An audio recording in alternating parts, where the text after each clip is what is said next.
The alternative Digitalk. Real issues, real talk.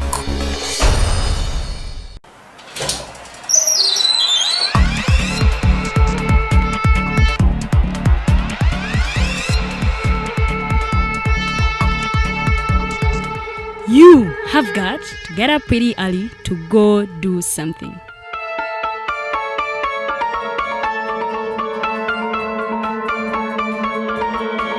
We are the alternative Digitalk.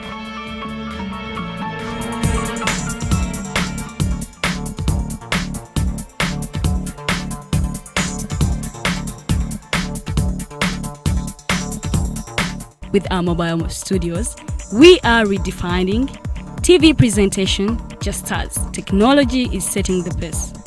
We are blending our approach with fresh, perspectively designed breakfast show, The Mighty Drive, informative and entertainment show, exclusive and live interviews. President Museveni wadde juzi namulaba apima akawunga kilo 2 tasobola kalya nini bwaba alya kilo 5 oyannema okuliisa eggwanga ne bwe limundekera. Njagala kwebaza the alternative Digitalk etuwadde kano ka Mighty Drive era n'abatuwuliriza bonna abali ku mikutu njagala basaba mugendo mu maaso n'okuwuliriza. All given to you just a click away on your phone, tablet, laptop and smart TVs as we are streaming live on our social media platforms, on the road and on the go. We are the alternative Digitalk.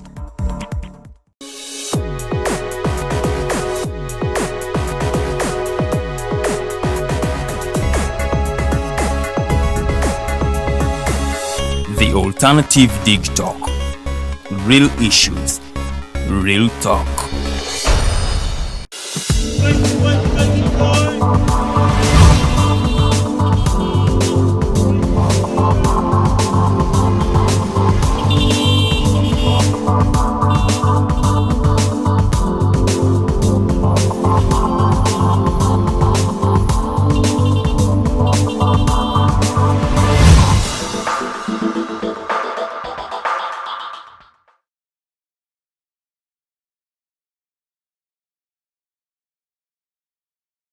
Yeah. Bawulira.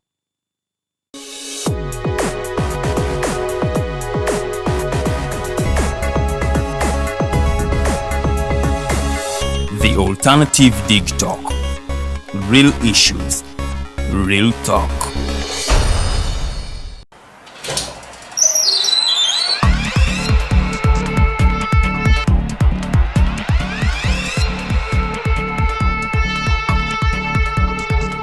You have got to get up pretty early to go do something.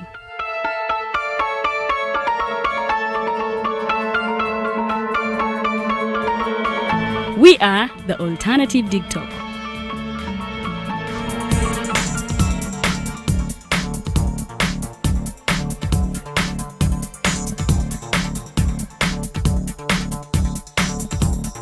With our mobile studios, we are redefining TV presentation just as technology is setting the pace. We are blending our approach with fresh, perspectively designed breakfast show, The Mighty Drive, informative and entertainment show, exclusive and live interviews. President Museveni wadde juzi namulaba apima akawunga kilo 2 tasobola kalya nini bwaba alya kilo 5 oyannema okuliisa eggwanga ne bwe limundekera. Njagala kwebaza the alternative Digitalk etuwadde kano ka Mighty Drive era n'abatuwuliriza bonna abali ku mikutu njagala basaba mugendo mu maaso n'okuwuliriza. All given to you just a click away on your phone, tablet, laptop and smart TVs as we are streaming live on our social media platforms, on the road and on the go. We are the alternative Digitalk.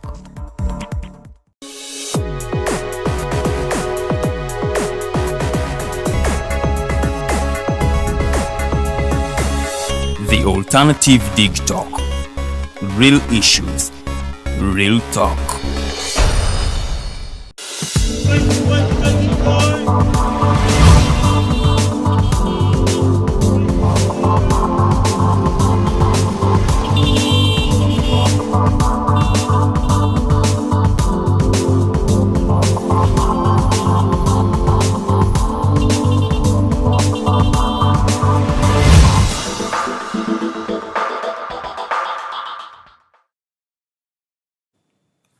Kind regards and a very, very good morning and a warm welcome to the Mighty Drive Show. Today is the 12th day of July 2022. We are still counting days into the second half of the year. The question is, and it's a question I've always asked right here on the Mighty Drive, that what is your plan for today that will make sure you get your plans fulfilled for tomorrow? Kiki kyotegese olunaku olwaleero, kiki kyokola buli lunaku buli kumakya ekimakinga sure nti n'ogatta ku nsi yo, ng'ogatta ku bulamu bwo, ate nga naawe olaba nga weekulaakulanya ove mu mbeera embi. Teri muntu anyumirwa mbeera embi. So as long as you are alive, as long as you have breath in your lungs, make sure that you wake up every day to serve, build yourself, and at the end of the day, build the community. A very good morning and warm welcome from wherever you're watching us from. Buli omu abali mu kutulabira mu bitundu ebyenjawulo eby'eggwanga, mwebale kubanga mwegesa amaaso enkya y'olunaku olwaleero. Eddakiika ziizino ndaba ziri 9 ze zaakayita ku ssaawa emu ey'okumakya, nga bulijjo programu eno bagiyita The Mighty Drive Show ebeerawo buli lunaku olwa bbalaza paka ku lunaku luli olwokutaano okuva ku ssaawa emu paka ku ssaawa 3 ez'okumakya. Nno tukuleetera abagenyi ab'enjawulo ku Mighty Drive wano ne tunyumyamu emboozi nabo ne tumeka sure nti at least obayigirako ekintu kimu, oba maybe you borrow a leaf from biki bye bakola okubanga naawe weekulaakulanya. Mwebale kubanga mutwekuumiddeko ate kibeera kya ssanyu buli lunaku okubanga mukeerera ku sheeno. Njagala okusooka, I really want to first wish a very, very happy birthday to a gentleman who's celebrating his day today. Now, this gentleman is an ardent viewer of the Mighty Drive Show. He has been watching us from before, and even today morning he is live. Mr. Gad, happy birthday to you. Thank you so much for making it up to today. Producer alabika ekifaananyi kyo akirina ajja kuba kiisaawo mpola mpola, but from the entire Digitalk TV fraternity, allow me say, Gad, happy birthday. Gad is a young person who really plays soccer and is also a drummer in church. Yes, so Gad, happy birthday. And Gad, something special about him, he's an international viewer. He watches us live from Congo. So thank you so much, Gad, for always watching the Mighty Drive Show. And it's always a pleasure having you right here. Amacha malungi eri buli omu naawe Gad, amacha malungi gy'oli wadde Oluganda nkimanyi atotera kubanga olukuba budinda, naye yoga mwana wattu. Ennaku z'omwezi 12 omwezi gw'omusanvu emabegako awo omwami Gad yazaalibwa. Happy birthday. Producer anaabafunye ekifaananyi kyo maaso eyo ajja kubanga kituteerayo awo tulabe engeri gye tusobola okubanga tweyongerayo. Mmwe abaakatwegattako omulundi ogusoose eno show ebeerayo nga bwe nabagambye buli lunaku lwa Monday paka ku lunaku lwa Friday kuva ssaawa emu paka ssaawa 3. Ate nga Digitalk TV tulina shows ez'enjawulo ezibeeraho wano abantu ze basobola okubanga balaba. Mighty Drive y'emu ku ezo shows. Tulina show ebeerayo buli lwa Monday akawungeezi ssaawa emu bagiyita The Hotline Show. Omwami Abdalatif Mukasa yabeerawo okubanga abaweereza. Tulina show eya The Voltage Show ey'omukyala Luwede Lilian ebeerayo olunaku luli olwa Friday ku ssaawa emu ey'akawungeezi, naye tomusubwa omukyala oyo. Then tubeerawo n'omwami Rogers Wakefield Tulyahabwe naye alina Mighty Drive agikolako wano. Then tulina omukyala Luwede ku lunaku luli olwa Sunday abeerawo n'eriiso ly'omukulu akawungeezi, naye osobola okuba ng'omwettanira n'olaba shows nyingi ez'enjawulo. Tulina Snap Talk Show ey'omukyala gwe bayita Teli Tenjo Nabukeera ebeerayo ku lunaku olwa Saturday ssaawa 12 ez'akawungeezi, Snap Talk Show. Naye togisubwa shows ez'enjawulo. Tulina Teeka Ki buli lunaku lwakubiri ssaawa 5 ez'okumakya. Teeka Ki naye ebeerawo ey'omwami Kato tumusiime. Nga boogera ku mateeka, ffe nga Alternative Digitalk twabagamba tuli mukutu gw'amawulire ogubeera ku online oba what they call an online media platform. Eyo omwami oyo gwe bayita Gad. Happy birthday, Gad, and celebrate your years. Omusajja is a drummer, he's a football player, and he is a very humble gentleman. Happy birthday, Gad. Yo omwami oyo gwe tubadde celebrating olunaku olwaleero. Nga bwe mbadde nkyabagamba nti the Alternative Digitalk is an online media platform. And we cover each and everything. We are trying to redefine how broadcast is made in Uganda and the rest of the world. Ntife twettanira emikutu gino twettanira online platforms oba emikutu eja online omuli Facebook omuli YouTube tubeerawo nga tu live streaming nga tumenga sure tubaweereza mu budde bwammwe ate ffe tetuli ba blogger nawuliddeyo omwami agamba nti ffe tuli ba blogger no we are a certified media platform that is serving Ugandans at the comfort of their hands nti munnauganda ajja kutuula awo asobole okuba nga aggulawo essimu ye n'alaba show egenda okuba nga emukyusa obulamu shows ez'enjawulo nzibasomedde tulina ne diaspora link ey'omwami Nixon naye abeerawo awo Segawa nga twogera ku biki ebiba bitawaanya abantu abali ebweru ne wano e Uganda byonna shows ez'enjawulo ate nno waliyo ne shows nnyingi ezikyali mu kujja so togeza n'oba ng'ova ku mukutu gwa alternative Digitalk TV oba gye tuyita Digitalk TV tuguvaako because tukyakuweereza nnyo ndaba eddakiika zino ziri 14 ze zaakayita ku ssaawa emu ey'okumakya munzikirize tusooke tuyingireko mu mawulire agasinza okuba nga gatambula eyo gye mutaabadde mawulire mangi agagenda mu maaso mu ggwanga lyaffe erya Uganda amawulire tulina mangi nnyo ddala kantandikireko wano mu ggwanga tutandike n'amawulire mangi agatambula waliwo okwegugunga protests ezabadde zigenda mu maaso wali mu side ya eastern part of Uganda ku luguudo lwa Jinja Kamuli Highway abantu abakedde okubanga beteekamu obwajjulume kyavudde ku nsonga y'amafuta okubanga geekanamye n'emiwendo gy'ebintu ebirala okubanga gyeyongedde abantu b'omu kifo ekyo oba b'omu area eyo balaze obutali bumativu bwabwe we bakutte ne bookya ebipiira ne bookya emiti ne babiteeka wakati w'ekkubo nga balaga obutali bumativu bwabwe nga bagamba gavumenti tebayambye ennyondo ebifaananyi mubirabaawo ebigenda mu maaso eri mu saidi z'ejjinja poliisi yavuddeyo mangu okuba nga esobola okuba nga ereetera embeera obutasajjuuka negezaako okuteeka ebintu under control naye nga kyekyo ekigenda mu maaso abantu bongedde okuba nga balaga obutali bumativu bwabwe eri emiwendo gy'ebyensimbi emiwendo gy'amafuta emiwendo gy'emmere bintu bingi a lot of things are really skyrocketing a lot of prices are high and people are really showing that they are not happy about what is happening in the country remember omuntu yasooka okuba nga avaayo nga yeekalakaasa ng'alaga obutali bumativu bwe eri the increasing fuel and food prices yali omwami retired Colonel Dr. Kiza Besigye ne munne Mukaku bavaayo ne balaga obutali bumativu bwabwe mirundi mingi nga bagenze nga beekalakaasa nga bajjukiza bannayuganda okuba nga bazuukuka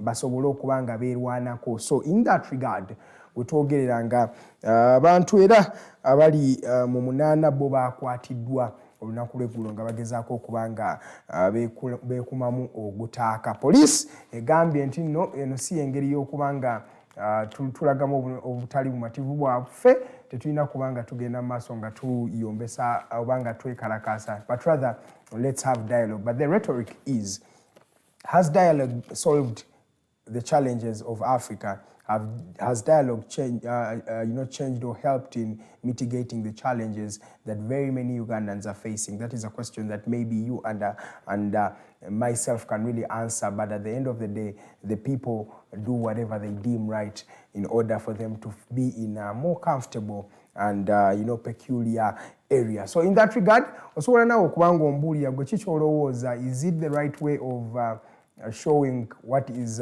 hurting you by protesting ogenda noweekalakaasa kinaamalawo embeera oba ge magezi agasinga g'osobola okubanga okozesa okubanga ojjawo obutabanguko n'ebizibu ebigenda mu maaso mu ggwanga mbulya kiki olowooza maybe maaso eyo nga show egenda mu maaso nja kubanga nsobola okusoma ku message zammwe mu ngeri eyo.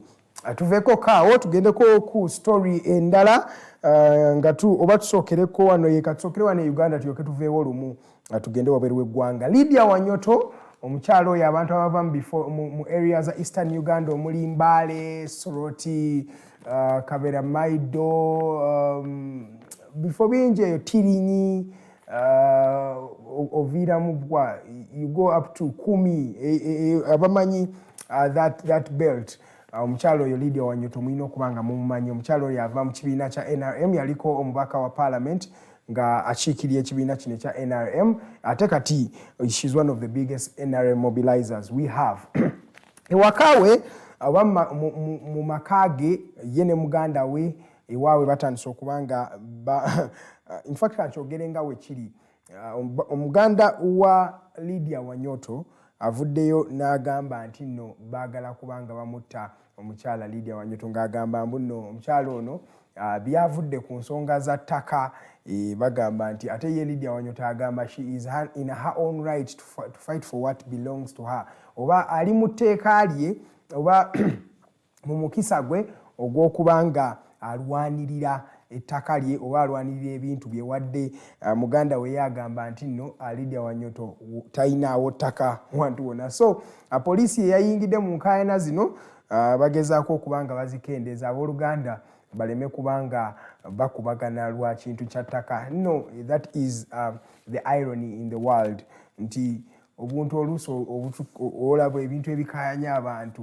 bintu tebiba binene nnyo nze wendowooza osanga oli lusalosalo nga lwe luli mu kumutawaanya oluusi abantu kati nga bano mataka muli baaluganda mwerabidde nti muli baaluganda nemutandika okubanga mulwanira ettaka ebintu ebyo ebitonotono oluusi bye biba bitusembya at the end of the day so Lydia Wanyoto ne muganda we poliisi ye yabiyingiddemu okubanga ebatabaganya obanga eraba ng'enoonya engeri gye basobola okufinding out a resolution ekigenda okubanga kiyamba both the brother and Lady Lydia Wanyoto right there from the National Resistance Movement ndooza mwawuliddeko story ebadde etambula nti ababodaboda nno emitwalo ebiri bagenda kubanga baluzinga emirimu gyabwe nga bali in a bid to reduce the increasing borders in the city or in the Kampala capital.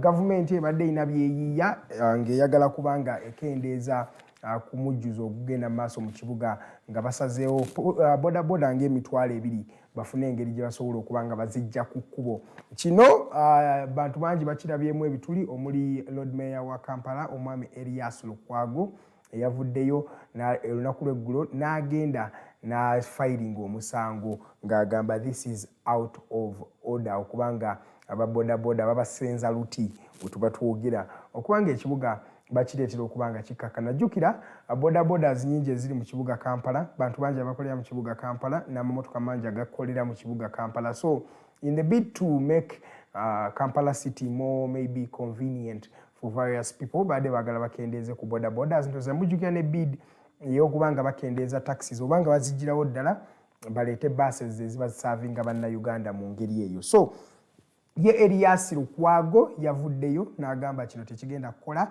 era n'addukira mu mbuga z'amateeka nga bwe mumanyi he is a person who advocates for the rule of law omwami oyo Erias Lukwago ate nga ye Lord Mayor w'e Kampala yagambye nti engeri gye bali mu kukikolamu tebali mu kikola in an organized manner n'agamba n'okugamba nti oluusi otunulamu nti oli akyanoonyeza famire ye tuli mu kuva mu the bad we are still in fact in the economic crisis etali bulungi amafuta geekanamye buli kimu kyekanamye ebbeeyi y'ebyokulya yeekanamye ate gwe wojjukira okubanga oyongeza bbeeyi y'amafuta wojjukira okubanga oyongeza wojjukira okugyawo babodaboda okugyawo taxis oluusi tekibeera practical in that regard eddakiika zino ziri 22 ezakayita ku ssaawa emu okubajjukizaako olunaku olwaleero tulina omukyala Nana Mwafrika ono nno she is a human rights defender and an advocate omukyala oyo she has been tested and she has been proven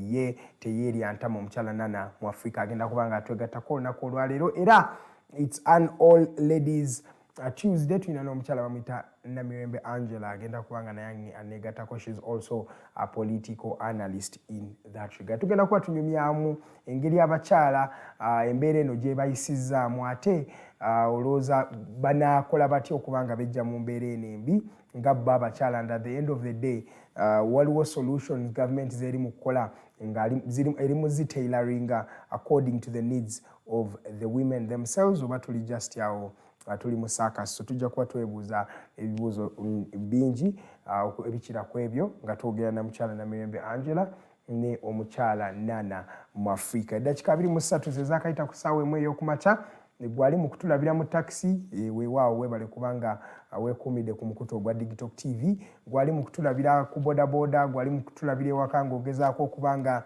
weegayaaza ova mu buliri tovaamu mwenna kyamaanyi okubanga mutwegasseko olunaku olwaleero. Amannya nze Edgar Matthew Karuhanga nga nze muweerezaawo olunaku olwaleero. Tugendeko mu stories endala ezigenda mu maaso wabweru w'eggwanga. Twogera nga akalulu akaali wakati wa Raila Odinga n'omwami William Samoei Ruto kwongedde okubanga kabindabinda. Wetwogerera nga balina ennaku mmeka ndooza teguwera na mwezi paka nga Kenya egenze mu kulonda. Jjukira ennaku z'omwezi zigenda kubeera 10, omwezi gugenda kubeera gwa 8 oba August 2022. Kenya is going to go down to the polls. Remember Raila Amolo Odinga, one of the oldest politicians that Kenya has had. Omwami ono, he has been in the opposition for a long time, from way back in the 70s to the 80s to the 90s to the 2000s, and right now the gentleman has come. Mwami Raila Odinga oyo yesimbyewo n'omuvubuka embula kalevu, the hustler watera okweyita omwami William Samoei Ruto eyali deputy president. In fact si eyali deputy president wa Kenyatta. Wetwogera nga Kenyatta yatwala side n'asalawo nti awagire eyali enemiwe Raila Odinga mu kifo ky'okugenda n'eyali kyaliwe we bayingira ebyobufuzi. Ndoza mujjukira abasajja we bayingira ebyobufuzi 2 nga Uhuru Kenyatta akyali mwana muto, bavubuka ne William Samoei Ruto be bagenza okwezimba we batuukidde wano. Unfortunately nga baawukanye. William Samoei Ruto akomyewo ayagala kufuuka president. Raila Odinga agamba nange guno gwe mukisa gwange okubanga nfugako eggwanga lino erya Kenya. Wetwogerera nga opinion polls ziraga nti Raila Odinga olunaku lw'eggulo by yesterday the 11th of July 2022, Raila Odinga was in the lead with 42% and William Samoei Ruto was second with 39% of the votes. Kino nno tekisobola kukirizika because I think a few days ago by Sunday opinion polls zali ziraga nti Samoei Ruto yali akulembedde naye kati kiri vice versa. Jukira Samoei Ruto ono mwami Mukalenjin yali deputy president wa Uhuru Kenyatta, atenga omwami Raila Odinga musajja muluwo era ayagala kubanga akukumba kalulu kano. In my take tekigenda kunsurprisinga nnyo ng'omwami Raila Odinga asobodde okubanga akeddiza naye tomanya because Raila waba awangudde bintu bingi ebigenda okubanga biyingidde mu byafaayo. Ekisooka Kenya egenda kufunayo omukulembeze omuluwo atali mu Kalenjin, atali mu Kikuyu. Jukira Kenya emyaka gyebadde okuvanga etwala obwetwaze ebadde n'abakulembeze bonna kumpi nga abasi mu Kikuyu mu Kalenjin, kuba tujjukira Jomo Kenyatta yali mu Kikuyu, ne wajja omu Kalenjin Daniel Arap Moi, Daniel Arap Moi n'abafuga emyaka gyalinga 24 paka 22 bwe baagalira okuleeta Uhuru Kenyatta naye ne bamulemesa awo ne waddako gentleman who has just died erinnya ndyerabidde awo naye nga musajja mu Kikuyu. Then kate ne kuddako Uhuru Kenyatta ate nga naye musajja mu Kikuyu. So president owokutano wa Kenya anaabeera mu Kalenjin William Ruto, oba for the first time will Kenya see a Luo president or a president who's outside the lineage of Kikuyus and the Kalenjins. Katulinde tulabe, nja kuba mbabuulira tugenda kubeera wano ku Digitalk, tujja kuba tubatotolera buli kimu ekigenda maaso mu political arena ku side eyo ya Kenya. Ndowooza tudduke mangu kuba ndaba obudde buno bugenda. Boris Johnson ono nno eyali prime minister wa Bungereza aganye okubanga alina omuntu gwawagira okutwala entebe eyo. Jjukira akadde emabega kaawo omwami ono Boris Johnson yasaba asobole okubanga ava ku mulimu gw'okubanga ye mukulembeze w'eggwanga lino erya Bungereza. Yali prime minister omwami Boris Johnson. Oyo musajja ateerya bigambo alinga musajja oli gwe bayita Donald Trump mu US. Boris Johnson yasobola okubanga asuulawo tawulo naye avuddeyo n'agamba talina gwagenda kuwagira. If it's not him, it cannot be any other person. Boris Johnson bw'atyo bw'avuddeyo n'agamba abasajja bali aba Bungereza. Jjukira Boris Johnson yono agenda okuva mu office nga bintu bingi ebibadde bigenda mu maaso, scandals nyingi ezibadde under his control nga yenga tazirabako. Boris Johnson yono gwe mulaba ndoza mujjukira abantu abakola akabaga mu time ya COVID-19 mu ggwanga lino erya Bungereza. As people were dying of COVID-19, Boris Johnson and his people or his ministers, in fact yete yaliko naye ka video kalaganga aba minister be bali awo nga bali mu kulya bulamu nga time ya covid abantu bali mu kufa naye nga bagamba abantu temukuŋŋaana naye nga ate bo bakuŋŋaana. So ekyo kye kibadde kigenda mu maaso wali abasajja ba Bungereza bamuimpeachinga ne bamulaga mbu tebagenda kubanga bamukkiririzaamu ekyamuleetera okubanga resigninga at the end of the day. Ne scandals nyingi waliwo abantu badaakola nabo nga bataddeko emisango gy'okukabasanya abaana nga Boris Johnson yeefuula atabiwulira ebyo byonna. So Boris Johnson takyali Prime Minister wa Bungereza naye agambye talina muntu gwagenda kubanga awagira okubanga atwala kino ekifo. Tudduke mangu twogereko ku mwami Elon Musk ono nno musajja naggagga, musajja mugagga nnyo. I think ye omusajja owokubiri mu bugagga ku nsi kuno ng'ali mabega wa musajja Jeff Bezos if I'm not wrong. Jeff Bezos wa Amazon ye mugagga asinga. Then omusajja Elon Musk ono. Elon Musk yali asazeewo okubanga agula Twitter ndoza mujjukira obuwumbi bwali anambuno obwa billions za dola nga Elon Musk asazeewo okubanga agula Twitter naye mabegako wiiki ewedde Elon Musk yavaayo n'agamba ebya Twitter alabika abijjeemu engalo ebyokubanga agigula because of some reasons that he actually did not cite out. Naye we are declaring nze mutakyaguze Twitter bagamba emigabo mu Twitter gyagenze gigwa stocks zigudde as soon as possible. Omusajja ono yalaze mbu abijjeemu enta ebyokubanga agenda maaso ne deal y'okugula Twitter. Stocks za Twitter zeeyongedde okubanga zigwa on the international stock market. So badde jasinjaga ekyo nakyo mukimanye. Then nga mmaliriza ejjo nabanyumizaako ku mwami Jose dos Santos eyali president wa Angola owokubiri yabafugira emyaka 40 kuva mu 1979 paka ku mwaka gwa 2017. Omwami ono yavudde mu bulamu bw'ensi sabiiti ewedde naye nga akavuyo kabadde kangi confusion nga buli omu agamba oba ani anaddako kinaaba kitya everybody nga bagamba abaana abateekako emisango bwe baba bazza okuziika bingi ebibadde bigenda mu maaso ate nga n'abaana bebadde bagamba nti kirabika omwami ono yaweebwa obutwa era nga bo tebakkiriza nti nno yeefiira wadde abadde mulwadde for a long time era abadde bamujjanjabira mu ggwanga erya Spain mu kibuga ekya Barcelona gye yafiiriddeeyo. Naye omwana we Isabella dos Santos omukyala asinga obugagga ku lukalu lwa Africa yasabye bakolewo ku postmortem autopsy oba autopsy okubanga bamakinga sure nti bakakasa nti tewabaddewo foul play. So kino kyakoleddwa, results tetunazifuna naye katulinde ki ekinaaba kivuddeyo eyo nja kubamba buulira naye nga abaana be bagamba mbu tebakkiriza mu gavumenti osanga omusajja ono balina okubanga balina engeri gye bamuwaddemu akatwa okubanga bamulemesa okubanga ayogera oba okubanga mulamu omwami Jose dos Santos. Bino byo teri abikakasa nno just naffe tubiwulira buwulizi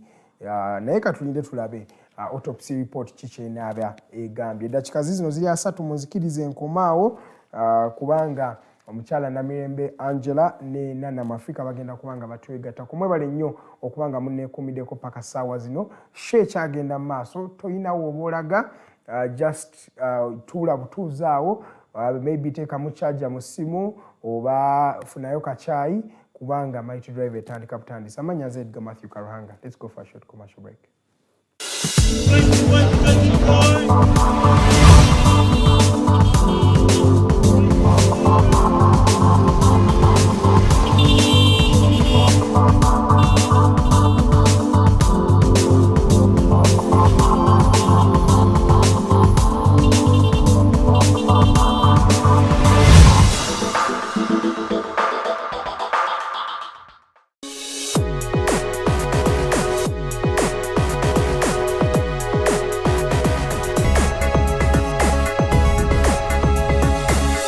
The Alternative Digitalk.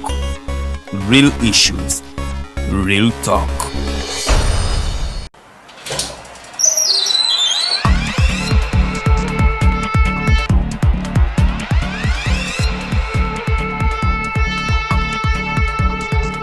You have got to get up pretty early to go do something.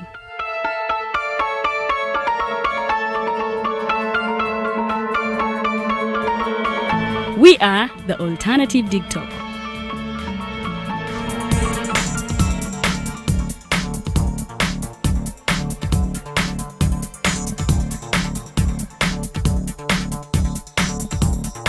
with our mobile studios, we are redefining TV presentation just as technology is setting the pace. We are blending our approach with fresh, perspectively designed breakfast show, The Mighty Drive, informative and entertainment show, exclusive and live interviews. We President Museveni wadde juzi namulaba apima akawunga kilo 2 tasobola kalya nini bwaba alya kilo 5 oyannema okuliisa eggwanga ne bwe limundekera. Njagala kwebaza the alternative Digitalk etuwadde kano ka Mighty Drive era n'abatuwuliriza bonna abali ku mikutu njagala basaba mugende mu maaso n'okuwuliriza. All given to you just a click away on your phone, tablet, laptop, and smart TVs. As we are streaming live on our social media platforms, on the road and on the go. We are the alternative Digitalk.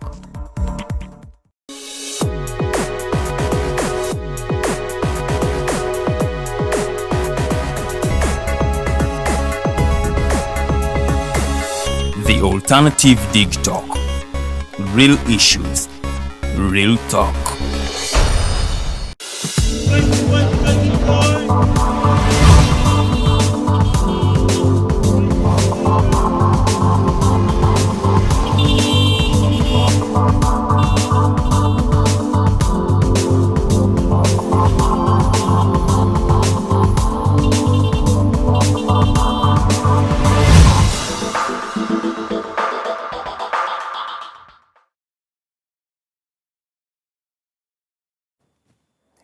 Eddakiika ziri 35 ze zaakayita ku ssaawa ey'okumakya.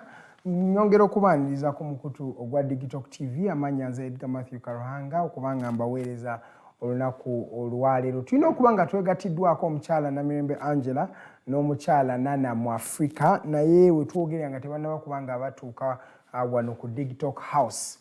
So in that regard muzikiriza nsobole okuba nga nnyongerayo ku mawulire nga tubalinda basobole okuba nga batwegattako maasawo kirabika nka traffic jam kapakutte wali wonna mu lulimi lwaffe olw'abavubuka batera okuba nga boogerawe batyo.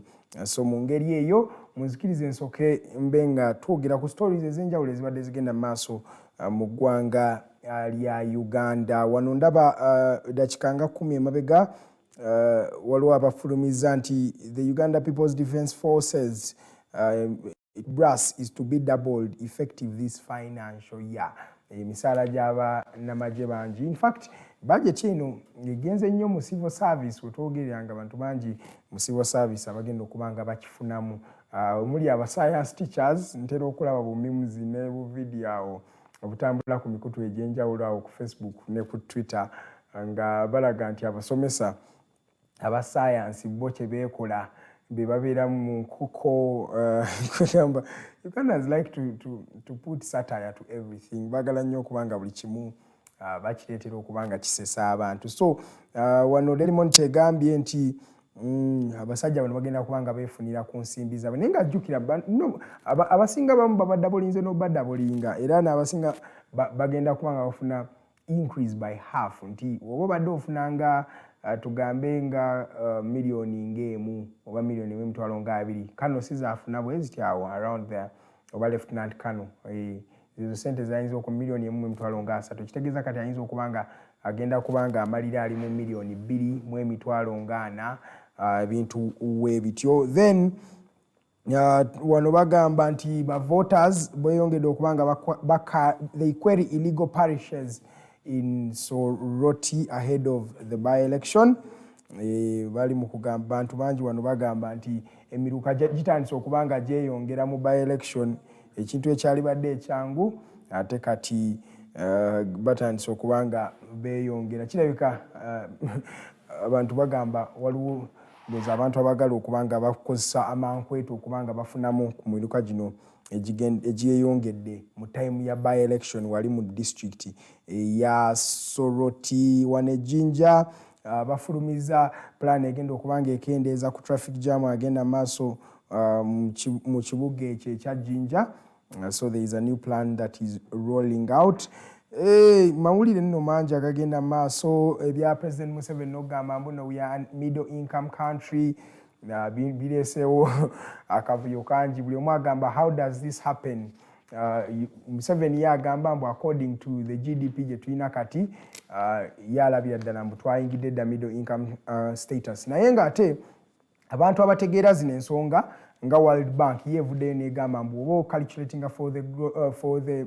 in order for you to calculate for if a country is eligible to be a middle income country ebintu ebyo si byotunuulira ebya GDP jukira is like the amalgamation of all social services and money brought into the country nojjako oba no dividing by the population nobalabalamu ate neyo methodins oluusi ndaba mbu ne Uganda wano ebategenda kukola bulungi. You cannot just add all resources and divide by the entire population. Uganda bangi abali at what they call income inequalities zaabwe nga ziri different. Waliyo abannayuganda bangi nga sente bafuna nnyingi nnyo ate waliyo ne bannayuganda abatafunirako ddala. So there is a lot of income inequality. Wo generalizing a perspective eyo oluusi kiba tekisobola kukola bulungi mu ngeri eyo. So President Museveni ye yagambye we are middle income. World Bank yegamba we are not middle income. World Bank yegamba in order for they to consider you a middle income country olina okubanga ofuna abantu bafuna sente wakati wa $100 ne $4,000 naye wetwogereranga woba calculate gross national income oba sente zofuna mu ggwanga eri abantu ababeera mu ggwanga eryo n'abalala bali wabweru wonna ng'ozigase gross national income no dividing by the population oba tofunira sente ezo oba toweza $100 per person. Ate wetuba twogera ku middle income terina kubanga eyogerwa nga mannya nga wonaakira n'ogamba mbu nga we batuuma district ez'enjawulo wano ne baziwa cities, right? They gave them city status. Jinja got a city status. Fort Portal is now the tourism city. There is Hoima, the oil city. There is Masaka. Abantu abasinga bagwa kye bayita ekibimba ne bafuna cities naye ng'oluusi bw'otunulamu the cities that do not reflect in the actual cities they are in. Oluusi nga tewali kintu kisobola mandatinga bo kubayita cities. Naye bya Uganda ebyo biri. So twogera ku middle income ekibuuzo ekirina okwebuuzibwa bannayuganda middle income bagiwulira mu wallet zaabwe abasinga bo bawulira nga bakyali mu third world. Ladies and gentlemen, munzikirize enkomaawo kuba omukyala Nana Mwafrika aneegasseeko. She's joined me oluganda oluusi tutera okubanga lwonsobako. Nana Mwafrika nga nabagambye, this lady is a lady who has been tried and tested. She is a human rights advocate and defender.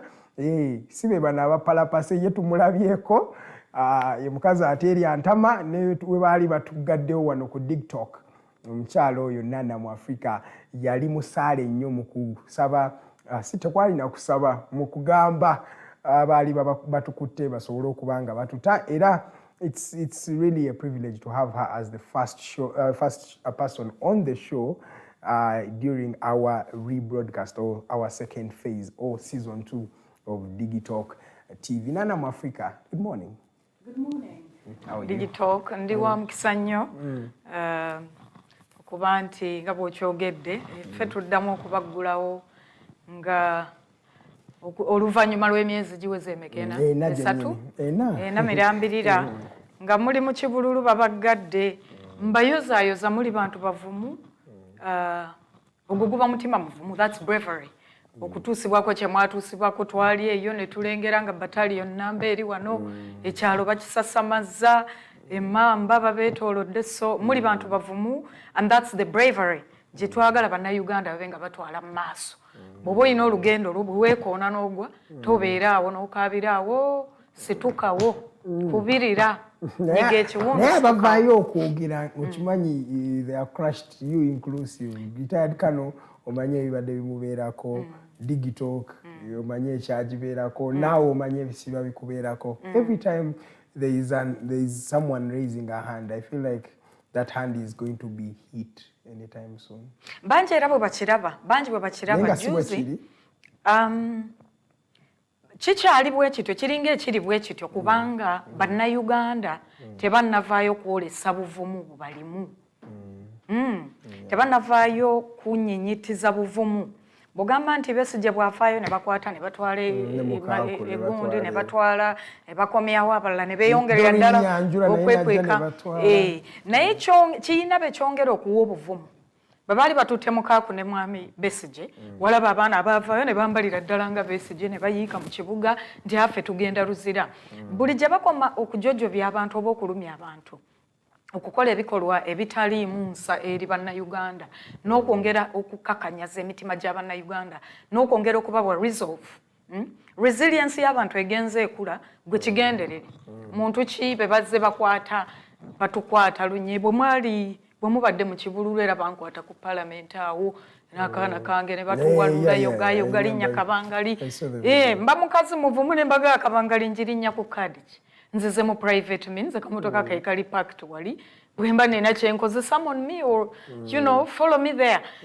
linnya nti sijja kulinnya kabangali eggulo lyolwo waliwo loole yali etwala abasibe ku luguudo luweera loole neevulungula abasibe nebatta kale tuyina okwongera ku buvumu nawankubadde nga ddala tulabikanga abanafuyiddwa tetunafuyiddwa abantu bawaga ejjinja waliwo abaavudde nti affe ekyamafuta ekitandika bwe kityo kakati era ninako ensomye awo nti poliisi eyagala ku investigate eyina beyise abaazi radio media ejjinja awo mbu babatiisetiise mbu bayina bye baadde boogera ku kye Sri Lanka ebirabikanga ebisobola okuleetawo akasasa malombo nabo baagala ku inciting violence baagala kuleetereza protests local protests nga babeesinga ku kujanjawaza ekye Sri Lanka ekye Sri Lanka tuli directly in touch n'abaana e Sri Lanka kamwe kongera nina ba activists batugambira yabadde wali nti nana ndi wano kati tusiiga bagenze wa prime minister naye ne bamuwa ne ekifo ne bakisalako they are advising each other temukola fujjo toyina gwolumya teri akuba munne teri abba But they ended up banning the house of the prime minister. They wrote tebibulamu ate ne dictatorship soba okay they are not maybe majorly dictatorship they are a budding democracy tebibulamu temubula babetobekamu kubaako bye bakola bitasaana naye omwoyo gw'abantu spirit y'abantu tegenda kumenyeka tejja kumenyebwa bino ebyokutusiba nyenze bansibye ate bwe bakusiba sigala mu mateeka onkima ku parliament omukyala mwamula madam Nana get up and we go where tulaga wa jenzize mmanyiyo omulyango gwa parliament guguno wempita kale obuvumu tebujja tobupimira ku bameka abajjeeyo emitwe abantu balina okuweebwa akadde okweteekateeka abantu okusituka uprising ngeezo abantu okusitukira ddala ne bafunvubira ne bagaana embeera embi kiyina okubeera organized tuyina okuteekateeka bano baba bamaze batwala baani abajja mu kooti z'abano ez'ekimpatiira okwongera okubaswaza nti mukuta omukazi omusanze ku parliament na mwana we parliament is a public institution ukute mwami mukako ne Besigye beegeyamu ne bannakampala in the streets waliwo etteeka erikugira omuntu okwogera eri banne kale mu poliisi etiisatiisizza media houses ejjinjaawo tebajjanjawaza ki Sri Lanka kubanga we bali bakimanyi nti mukama waabwe waali bw'alengera bali nga bali mu kadiba ka president munne bawuga bali wali ebintu bagambye nti this is public property tubyeddiza of which it is enakaseera awo zintebe ezo nnyumba zaffe we are in a country where it is actually public right to do some things naye nga ate wokikola you come out to be the villain naye nga ate you are standing on what you are supposed to actually do okitegedde kakati abantu ngaffe awo wetugaanira tinagenda ku poliisi mu 2019 ne banjolayo olaba nkubye bankoze ebintu naye nnemerako nga nkola ki olwawonamu bwenti nenzera ku headquarter ya poliisi abannayuganda kyembasaba insist on proving to these people nti mumanyi nti ebifo bino public institutions ziriwo kusavinga ffe zaffe do the people know the people you the ringleaders really know mumanyi kyemwogerako naye oluusi abantu benno wetwogera nabo they are oblivious of these things. Ugandans be bantu abatamanyi rights zaabwe nti oluusi kyobulawo wabeera mu kifo tugeze oba bamuyimiriza oluusi nga talina kyakoze empiira giri okay, the car is okay, ajja kweninga apo nga ya apologizing for doing nothing amaize nga awadde n'omusajja ensimbi because of I think ignorance. Ndowooza mwengapa leaders baffe mukoze kyamaanyi mumanyi where we're going, but the people be mukulembera I'm thinking do they really know where they are going? Abantu oli mutuufu nnyo waliwo concern y'abantu okuba nti waliwo generation naddala waliwo abayita now generation wiiki eno ku Saturday nja kuweza emyaka 45 kakati omwana yenna naye ng'ate nange era government eno kuyingira mu buyinza saali mumanyi nasina kye nali mmanyi era tutandise bitegeera mabegako awo bulungi naye nti waliwo awo myaka bala 28 kukka wansi waliwo kagenderereko okubajjamu that okumanya ebigenda mu nsi how society is managed ako kaaliwo ako twakalabira mu kuyingira mu masomero ne bajjamu key subjects civic education political education byalingawo ng'omwana by S2 mwe tuyigirizibwa qualities of a good leader society bwe runningibwa ne babisomolamu tewali na yakimanya twagenda ozuukuka subjects z'abaana ezalingamu political education ne civics nga tebikyaliwo. There was never an explanation. Naye kati tunuulira era akulembera ebyenjigiriza muntu ayagaliza bannayuganda okuyiga oba nedda muntu ayagaliza bannayuganda okumanya key issues oba nedda taliiwo. Universities world over bw'ojja osoma history ya universities are key tools mukuleta enkyukakyuka mu mawanga. Tunuulira university z'awano abaana babasensedde ne babafuula ne babacorruptinga minds baba bakoze akabondo nga bavuddeyo boogere ku kiriwo fees must follow this and that ogenda okola nti ogenda okuwulira tewaliwo yabayise emabega yabaleeseemu musale yabaleeseemu ssente. So yes wabaddewo akagenderere ak'okulwanyisa emiti emito tekalabika naye nga weekali kakola. Look at the university ne bagijjuza bakada gende Makerere you can think it's a barracks sometimes. When asembo kugenda nali ngenda Makerere college awo using the main gate ya university amaje military amaje ebyo byonna bikolebwa okubanga bagezaako okusuppressinga oba okuziyiza abantu okukozesa amagezi ge bafuna ng'okula n'olaba nti eyo si chairman alina kukola kino bw'aba ali enguzi nga mpa ebbaluwa ya LC ekyo si kituufu. Ebyo byonna abantu babigiranga mu subjects kati ezakolerwa ettima ne ziggyibwawo but ebyo byonna tebijja kugaana abantu kuyiga. Kyova olaba fessira tuliteeka ku kuyigiriza omusomesa tofaayo student kyakukyayi ffe tugenda ku social media okwo n'oyogera 10 ne bakuvuma akuvumye nnyo oyo n'omublockinga naye mu 10 abakuvumye temujja kubulamu bantu 8 olunaku olwo ajoga nti naye nana kyada agamba ogamba abantu beera nga mwebuuza ebibuuzo tuleme kuggwamu maanyi tulemere kukuyigirizagana kyoyize leero kiyigiriza omulala kyowulidde leero ng'olaba ddala kyekyo kisomesa omulala. Human rights yes abantu bakyakotoggeddwa nnyo ku kumanya rights zaabwe n'amateeka gennyini n'amateeka tebagamanyi. Kaakati olaba institution nga Uganda Human Rights Commission nze ntera okugendayo sometimes uninvited nenzija nzize kuwayaamu literature kigwe muyinawo akwatagana ne rights z'abantu nti mumpe obutabo obwo nga nsituka bwempiseeko mu katale katwe bwempiseeko ku wino ngambaako gwenkakwasa. This is what they should be doing they themselves. Human Rights Commission okutambuza because it's a right for Ugandans to access the right information to use the things that they know. Civics asigadde rights z'abantu okuzinnyinnyitiza civil society naye nayo era kyansonyi nti nayo esenseddwa bya nsusso. Abantu ba Reverend Father betulinawo badokita abasajja abakenkufu baprofesa abo boolaba mu Makerere be bandibadde balinga omusingi gwa civil society. naye kakati nabo ogenda okulaba bafuulibwa abali awo okusabiriza obusabiriza bafuulibwa abali awo okugamba yes to be able to access a good means of transport akamotoka bishop eyandibadde asoosowaza enjiri y'ebitwala society mu maaso ng'erimu obutebenkevu naye ali corrupt. Pentecostal church bano abalokole bamwami sijja kumenya mannya obalaba nti bonna mu butuuti mu kubuulira bwabwe enjiri yaabwe ogiraba ng'enyenyetidde partisan politics. But there is also an irony here.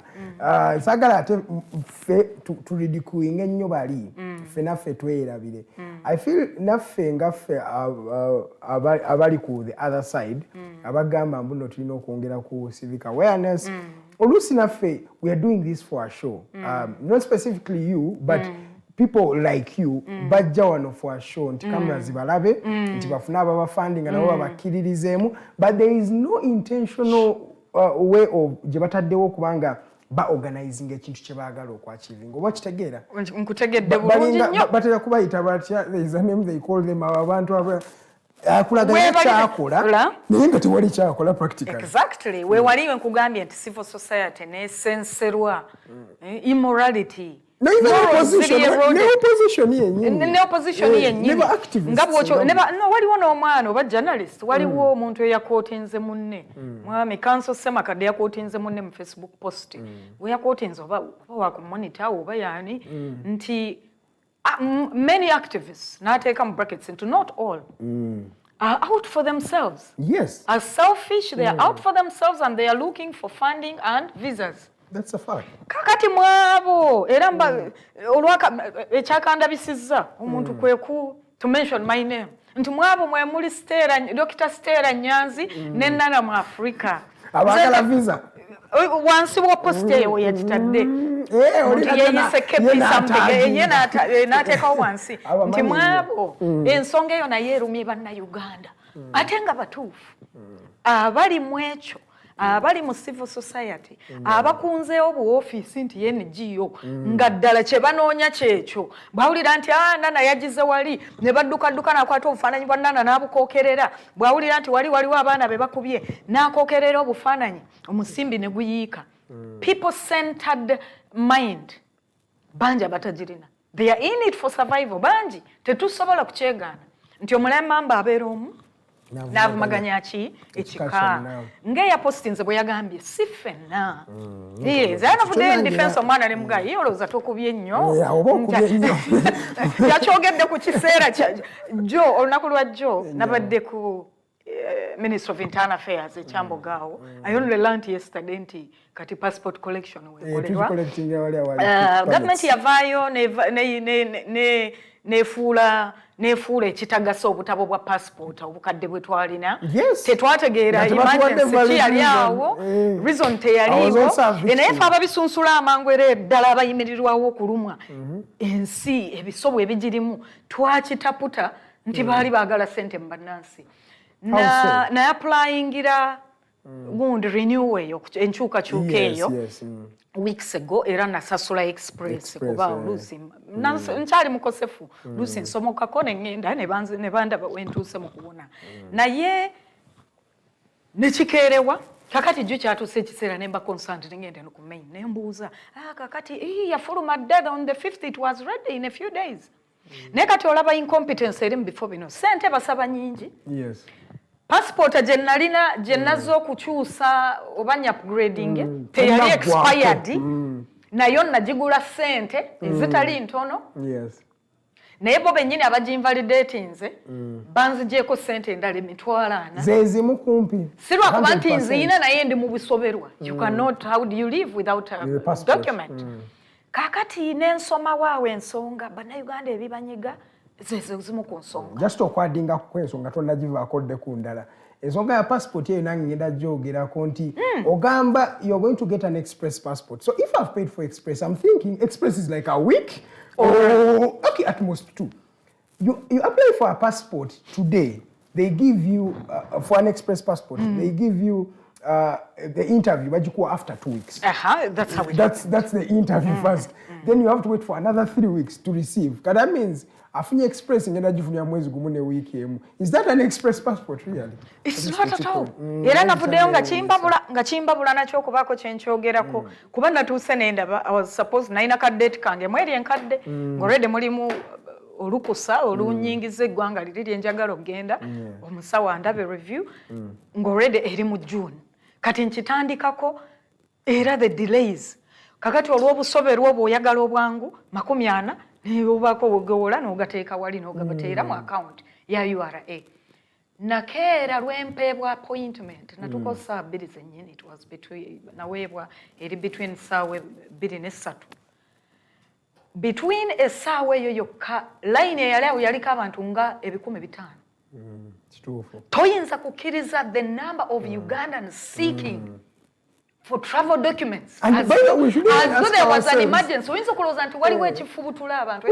really ask ourselves. Mama.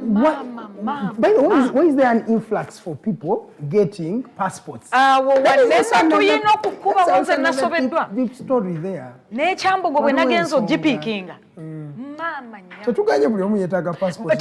There's an intention where people are getting passports. Ng'ate bw'obatunuulira omutunuulidde ono yadde aweesa akaana akayina ennywanto kiteeteeyi kiyuliseeko kwegamba you look and see ono sirowooza nti alina program Harvard sirowooza nti oba alina ki but kyewuunyisa awo nawo wakukubwa omanyi nti eggwanga lijja kuggwamu abantu natuukawo ssaawa 2 nga layini nga sinaba kubaleeta within 8 and 9 waliwo kuba nti okyereyeemu nga layini evaawo ku gundi immigration awo internal affairs neyeeyongera yeeri nga waliwo layini nga 3 nga mpanvu nnyo bangi bonna baagala passport ate abasinga they are young people between 15 to 25 exactly eyo we wali concern nabadde ekyambogo ku pick up ate nagenze osanga 9 nera kikanga 5 naye it brought me concern mu mutima abaana bano balagawa abaana nkugambye nti tomutulira n'ogamba nti oba ayina ka programu k'essomero kagendamu waliwo aweesa akaana waliwo yenkana Namirembe waliwo ow'emyaka 19 abaana bano balagawa ani agenda okuwa Uganda omusolo enkya abaana bonna banoonya butabo kufuluma ngenda nnyo Kenya o Tanzania omwana muna Uganda ali e Kenya toyinza kumanya kikyakolawo bali awo balala batubiridde awo bali awo it is a case of concern obutabo bava ne bagamba nti waliwo obutabo emitwalo emeka bwe baakuba emyaka nga3 emabega ababukubisa they haven't gone to claim obusoberwa obuli mu bantu abakubisa obutabo obwo kyekyabatuukako nti bonna baafa nti baabasiba no mwe bali mu Uganda yajja n'akikola nga it's an emergency oba azeewoza oba azijjeewa n'atuuka covid bwe yagwawo things maybe nekimutabako nga takyalaba nsonga ki ekima ask yourselves abakubisa obutabo emitwalo oba 3 bagamba emeka 3 emeka 10 buno bwe bali mu kuyita nti abone badanyini passport muzikime where are those people there is a problem so many people are looking for travel documents yes tetugaana buli omu alina right okufuna akatabaako naye waliwo ekigenda mu maaso ekitali kituufu what is the intention waliwo ekitali kituufu naddala emyaka emito By the way, tetugenda laba effects zacho right now. It's very difficult to see. It's very difficult to see right now. Man say ogenda laba influx nga abantu age brackets tezikute. Ekintu ekirala ekikwatagana n'ekyo, ekirala ekikwataganye n'ekyo, URA oba ekitongole ekikuŋŋaanya omusolo mu bannansi baavuddeyo ne beevuga okwewaana oluganda olutuufu. They came out and boasted, geared themselves up and gave themselves a round of applause. Nti omwaka gw'ebyensimbi kono gwe tukuba amabega nti bakuŋŋaanyiza omusimbi ogutabangawo mu history yaki y'okukuŋŋaanya omusolo mu Uganda. Kakati feera abafaako engeri gy'obitaputa abantu babadde mu lockdown, total lockdown, fensi yokka almost mu Africa wano mu region eno fensi yokka yateekawo total lockdown okumala emyaka 2 nga tova wano kugenda kugula katungulu Kibuye bw'oba olina omukisa kafulume kagule ow'omudaala ku gate era kyova olawo obudaala kati sababu zonna zajjula otuduukaduuka because people started to work where they live. Eyafuluma yafuna akatungu n'afuluma n'akatundira ku gate ye. Kakati ekitongole ekiwooza ky'omusolo okuvaayo, do Ugandans have to keep believing these things? Nti omusolo ogusinga obungi naye nga tebatuwadde ensonga ki lwaki omusolo ogusinga obungi mu history y'okukuŋŋaanya omusolo mu Uganda gukuŋŋaanyiziddwa in the middle of a pandemic. Nti baggulangawo wiiki 2 ne batuzza munda emyezi 4. Bwe baggulawo eno ne batuzzaamu emyezi emirala 3. Kinnyonnyolebwa kitya nti between that time Uganda lwevaayo abatukuŋŋaanyiza omusolo ne beewaana nti baakuŋŋaanya omusolo obutitimbe watifu nga gwe baakuŋŋaanya liyali kati tetujja kiwakanya wenja okuleetera nti bagujja mu bantu mu ngeri ey'ekimpatiira ng'okujja ne ba invalidatinga obutabo bwa passport. Nti passport ne bavayo ne bagamba zonna kati by date this and that zijja kuba tezirina kyezitegeeza mukomeewo mugule endala nkuyita kuzigula. They are selling us this document. Kakati ebyo byonna ne batabigamba bannansi omusolo gw'ogamba gw'okuŋŋaanyizza ng'abantu bagezaako bugeza kuvuunuka COVID. Twawulira ebigambo nga COVID recovery, fund y'okusupportinga SME, fund this, fund that. Where did all those monies go? Musuubuzi ki mu Kampala? Somebody tag somebody eyali accessinze sente ezo. Sente ezo bwe zaayogerwako ab'ekitongole ekiwooza omusolo omanyi nti buli munnayuganda alina ka bizinesi kati kebe kiyosiki ayina mbu kye bayita income tax liability.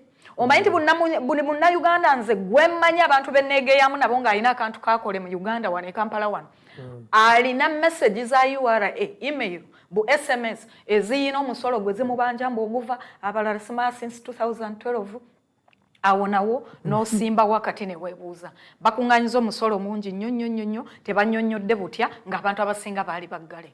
Waliwo omuntu ali mu kyalo sayidi z'ekibaala eyo Kamwenge eyo yagamba nti Naalongo baasi zaava gye zaava ne zivaamu abantu bewandiise nti bakaruga obuseeri omuntu bw'ava e Kampala ne yeekuba ewaffe e Bukiga omuntu era abawanjawulo ku bakiga beewaffe ti abantu beesimba omwonezi baasi ne bakkakkana bantu kunju mbu baagala taxes, income tax y'obwannannyini, tax ya immediately after COVID.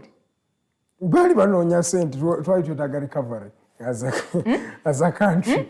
Naye za recovery ze babudgetingira okusitula bu business obwo obuwa abantu sente ezo ze mwagala ng'abo ebiwooza omusolo zo zaalagawa ziri mu PDM. Kakati ne baleeta waliwo nkugambye nti buli munnayuganda kati abanjibwa URA. Bw'oba URA kubanja you cannot go and apply for that man and get it. Buli wabaawo sente ezandiyambye munnansi nga wabaawo akantu ke baleeta akazikugira. For me that's what I interpret the URA move okuba nti bakitutte nti niyale buli munnayuganda alina akantu kakola ensi eggwanga gavumenti emubanja omusolo. Bw'oba obanjibwa omusolo you're not eligible kuyingira abisa oba finance trust obaani ogambe nti nange ngwa mu SME mu COVID omwo twagaddewo office sikyagisobola neeyiya bandipeeyo ezisituka.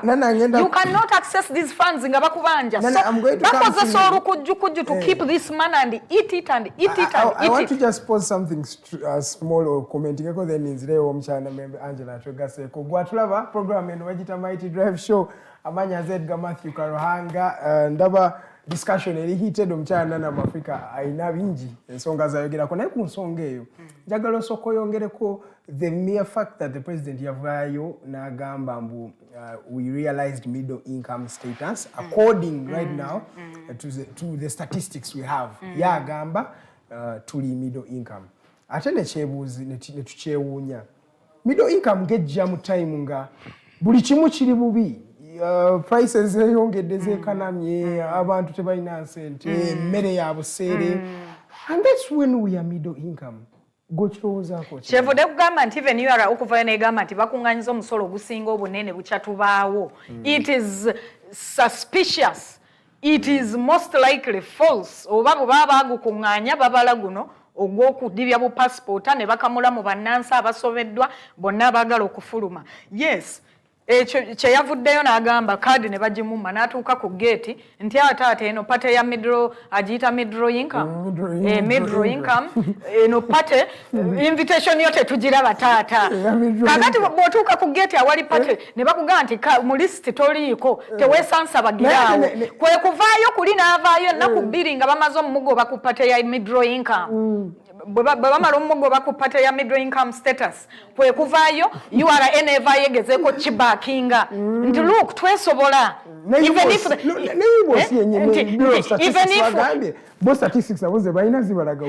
if there was a pandemic omusolo tukunganyiza ogusingayo mu history ya Uganda all this is intended to back nti oli ku pate ya middle income mwamugobayo lwabwerere twesobola they are trying to back nti tukyasobola tuli eligible to the loans za World Bank IMF because tusobola okukunganya omusolo mu bannansi nawankubadde ng'eriyo ki pandemic naye omusolo bagukunganya batya obusente bwe bajja ku baana aba university application here application ya passport driving permit biki endagamuntu bongeza sente renewing endagamuntu that is how they are collecting these money zabali mu kwevuga and it's a lot of revenue right, but it's money that people are paying because of soberwa. Okay, just 9 minutes past the top of the hour of 8. My name is Edgar Matthew Karuhanga. It's a candid discussion right here with Miss Nana Mwafrika, and we've been joined by Namirembe Angella. You will not see her after, before we go for this short commercial break. Let's go for a break. When we come back in just a minute, Angella will be gracing your screen. Good morning.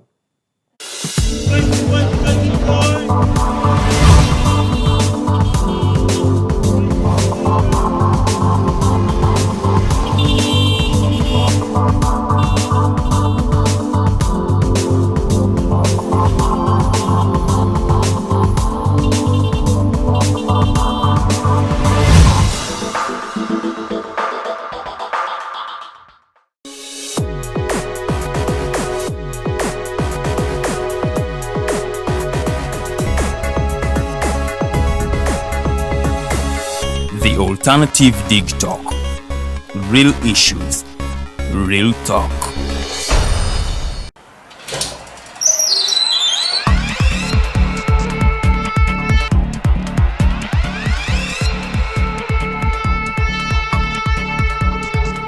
You have got to get up pretty early to go do something.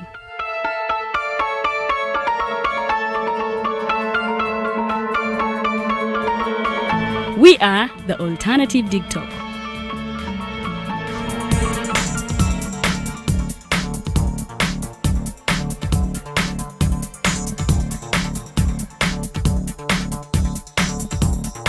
With our mobile studios, we are redefining TV presentation just as technology is setting the pace. We are blending our approach with fresh, perspectively designed breakfast show, The Mighty Drive, informative and entertainment show, exclusive and live interviews. President Museveni wadde juzi namulaba apima akawunga kilo 2 tasobola kalya nini bwaba alya kilo 5 oyanema okuliisa eggwanga ne bwe limundekera. Njagala kwebaza the Alternative Digitalk etuwadde kano ka Mighty Drive era n'abatuwuliriza bonna abali ku mikutu njagala basaba mugende mu maaso n'okuwuliriza. All given to you just a click away on your phone, tablet, laptop, and smart TVs. As we are streaming live on our social media platforms, on the road and on the go. We are the Alternative Digitalk.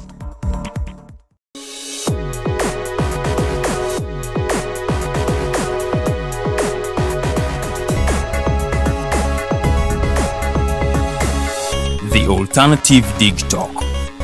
Real issues, real talk.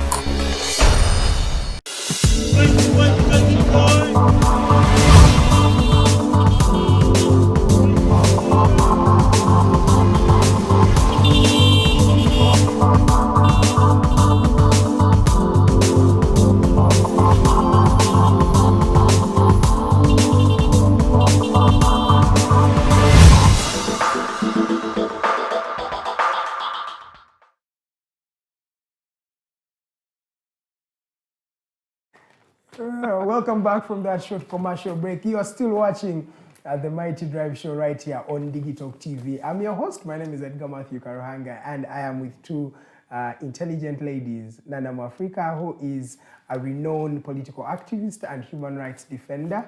She really talks candidly about what is happening in our country. And of course, I've been joined by Angella Namirembe, who is also a political analyst, and I can say a political activist as well. Bulungi. Nasanyufu kulabako after a long while. Yeah, nange ndi musanyufu. Eno TV yaffe tutegeera. Ejjukira nti bagenda obbagala ffe twaliriza abaana tusembye wala. Era nange kiwanayo Yeah. You are literally the last people. Yeah, I think wano nasemba okubeerawo on 8th March. Yes, era akatabo kano we nakoma. Wengendo tandikira. Era bye twakomako byali byabakyala byebyo. Era ye topic gye tugenda okukola okwogerako. So actually satawanye nakwetegeka. Okay. Weewaawo ndi musanyufu olw'ekisa kya Katonda nti Digitalk ezeemu neggulawo kubanga tebibadde byangu okubeera nga musobodde okuzaawo cameras na buli kimu. It hasn't been easy kuba twayogera nammwe n'okubeera okubanga babasibamuko. It was psychologically disturbing. Some of us were forced to run away because tekyali kyangu naffe twali threatened. Naye ekisa kya Katonda nti tuli wano. Babakuba namu just to inform you, waliwo bebakuba namu ku kibooko. I know. So n'amasimu gaffe ne tutuuka ne tugajjako. Naye ekisa kya Katonda nti tuli wano because singa ate si Katonda singa tetuli wano. N'okubanga tusobodde okujja okutuuka wano, there are very many people abafunye accidents. Bantu bangi bafudde. Naye ate ffe twebaza Katonda nti tusobodde okubeera wano. Gwe ng'omuntu oli otya? I'm so fair. Sijagamba nti ndi so fine, but I thank God I'm able to smile. Okay. Yeah. Kale. Njagala tusooke tutandikire ku nsonga ya increasing protests. Ate kino ngenda kyogera kuba n'abakyala tubalabye nga bali mu protests zino. Mabegakaawo Doreen Angella yavaayo ne abakyala banne ne balaga obutali bumativu bwabwe okusobola okukwata Dr. Kiza Besigye. Kati nze ekibuuzo kyange kye njagala okubabuuza mwenna ngenda tandika nawe Angella. Yeah. Is protesting the way to go in order for us to achieve what we want? Dialogue yo tekyasobola kukolerako ddala mwe mulowooza ki? Is this the best option mu option zonna ze tulina? Omanyi we tubeera nga tunyigiriziddwa ekimala muba mutuuka ne mubanga temulaba option kuba mugezezzaako. Mwami Museveni ajja kugamba yaliko mu DP n'avaayo. Yes. Lwaki yavaayo? Naye yatuuka n'akola ki? N'akoowa. So kakati naffe tutuuka ne tugamba nti naffe tubaddeko ne Museveni nga president naffe tukoze ki? Tukooye. Kya buntu okukoowa. Ebintu bituukawo bingi nti abantu bagezezzaako dialoguing with him. Abamu batuuse ne bagamba nti katumwegatteko, never know things might get better. Abalala bakugamba nti simanya oba oyagala okudefeatinga dictator, you get close to him. But we are not seeing any change. Okitegeera. So omuntu atuuka n'akoowa n'agamba, you know what? Ekimala kimala. Katulumbe. Naye obuzibu bwe buli. Ojja kwesanga nti protests zino ezimu teziri genuine. There are some people, you know, I speak what I want to speak, not to please everyone. Some people will always want to get to look for selfish interests. Ngabo. Yes, oli asobola okibala nti ngenda kwesimbawa. Kantandikira awo abantu bakole ki? Bammanye nkolera awo erinnya. And then ekirala ojja kwesanga nti people demonstrate because it's the only option. Because olaba constitution yo nga yo etuwa eddembe lyaffe mu article 28 okwekalakaasa as long as toli armed. But when you see Nana ng'agenze ku parliament to deliver any document, bamukwata. Ate ne batugamba nti simanya tukwata, that's an understatement. But even torture. Yes. It's torture. Yes. This is what's happening. Yeah. Tebaswala.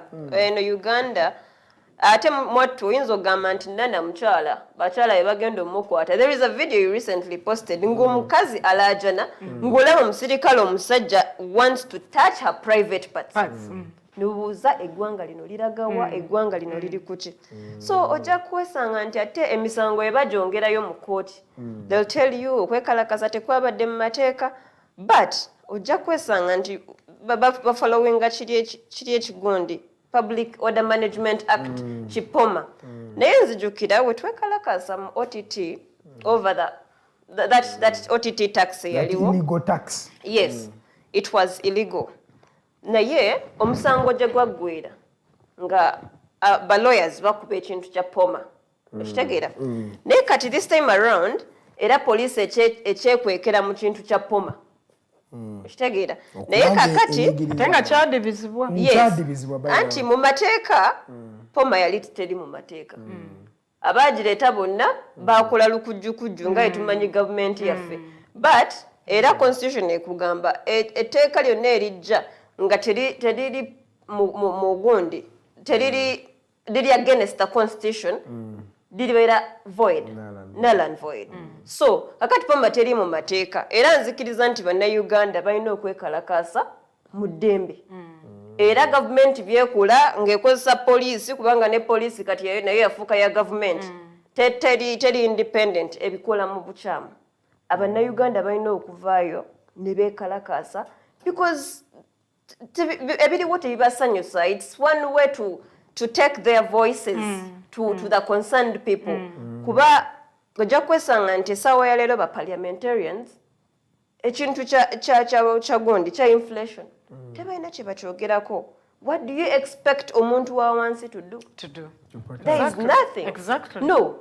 Am I going to go to parliament and say nti kakati bannange leero nze nkiikiridde abavubuka mu Kampala nzize kwogera ku nsonga eno nga tebalina tulina okudemandinga for that thing. Okitegeera?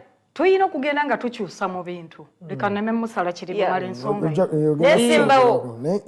In Uganda we have injustices. Nyingi nnyo. Nesimbawo. Akalulu kange ne kajjamu n'aba prisons. Ng'olaba prison officers bambadde uniform ya prison bakuuma kalulu. Just alabangako. Kakati babanga bali intimidated to that extent. That means nti bino ebintu ebyokuba nti abantu baffe mu parliament mu councils enzenjawulo basirika over some things, it is intentional. Kakati dictator ye aba yagala ffe atuleke nga tuli mu buwambe tetusobola kweyogerako kubanga baatutteyo bayagala tebasobola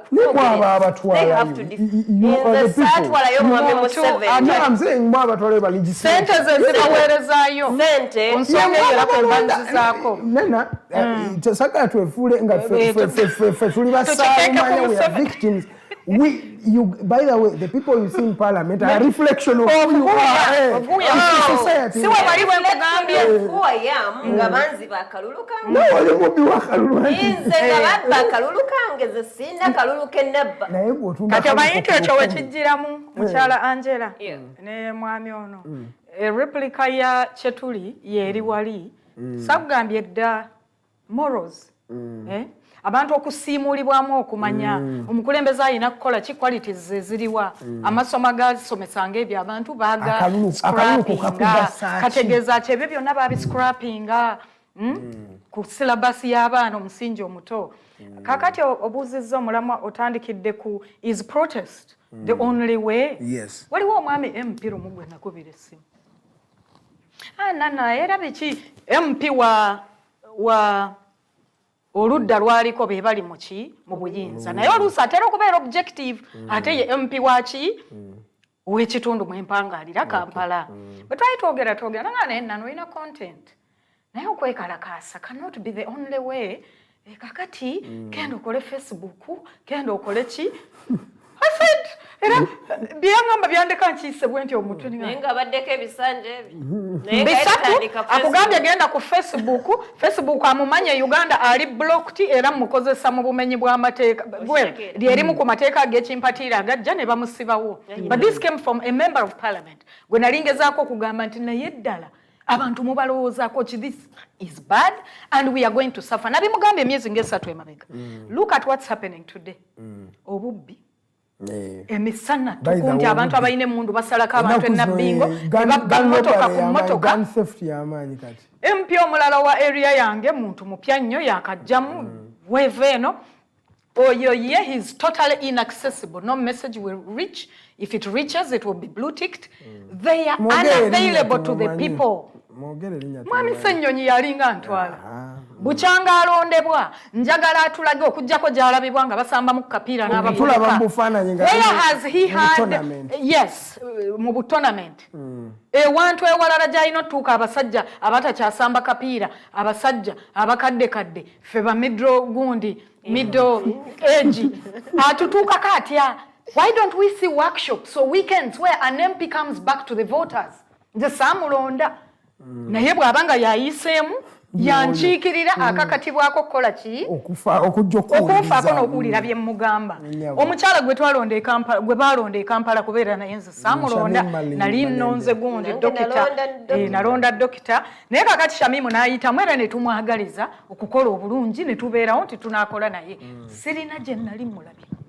Mu bakyala mu Kampala basiba abakyala era mulaba ng'akoze ka statement lwe basiba abakyala babadde resilient nnyo mu mbeera eno. Mayita abakyala be bali mu kuwanirira amakakati. Bakyala ffe tuli mu kutetenkanya abaana badde ku ssomero lente asasulibwe abakazi kye baliko kaakati kuba abasajja bo men naturally cannot juggle too many things at a go. Crisis abasajja basinga balese wansi. Abakyala bw'olaba banyanjura mu parliament era namwe mwavaamu mukyala Ana Deke si yavaamu yekka Ana Deke y'ensonga eyantwalira ddala ku parliament nti abakyala abalabibwa nga be bakyasobodde okugumira agazibu ga crisis eno bavuddeyo bongera eddoboozi nti embeera etta abantu embeera mbi bonna mubayodde kirindi mubakasuse luzira eyo embeera nasula nkisomye bwe nti I posted abajja mujja abatajja nze bwe mpita protest nti protest yengeri yokka it can't be the only way but it's the only what other avenues do we have left.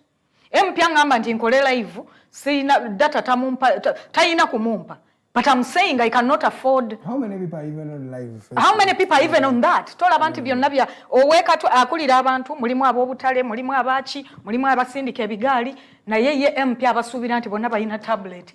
Bali online. As though government is protest the only way forward as things stand.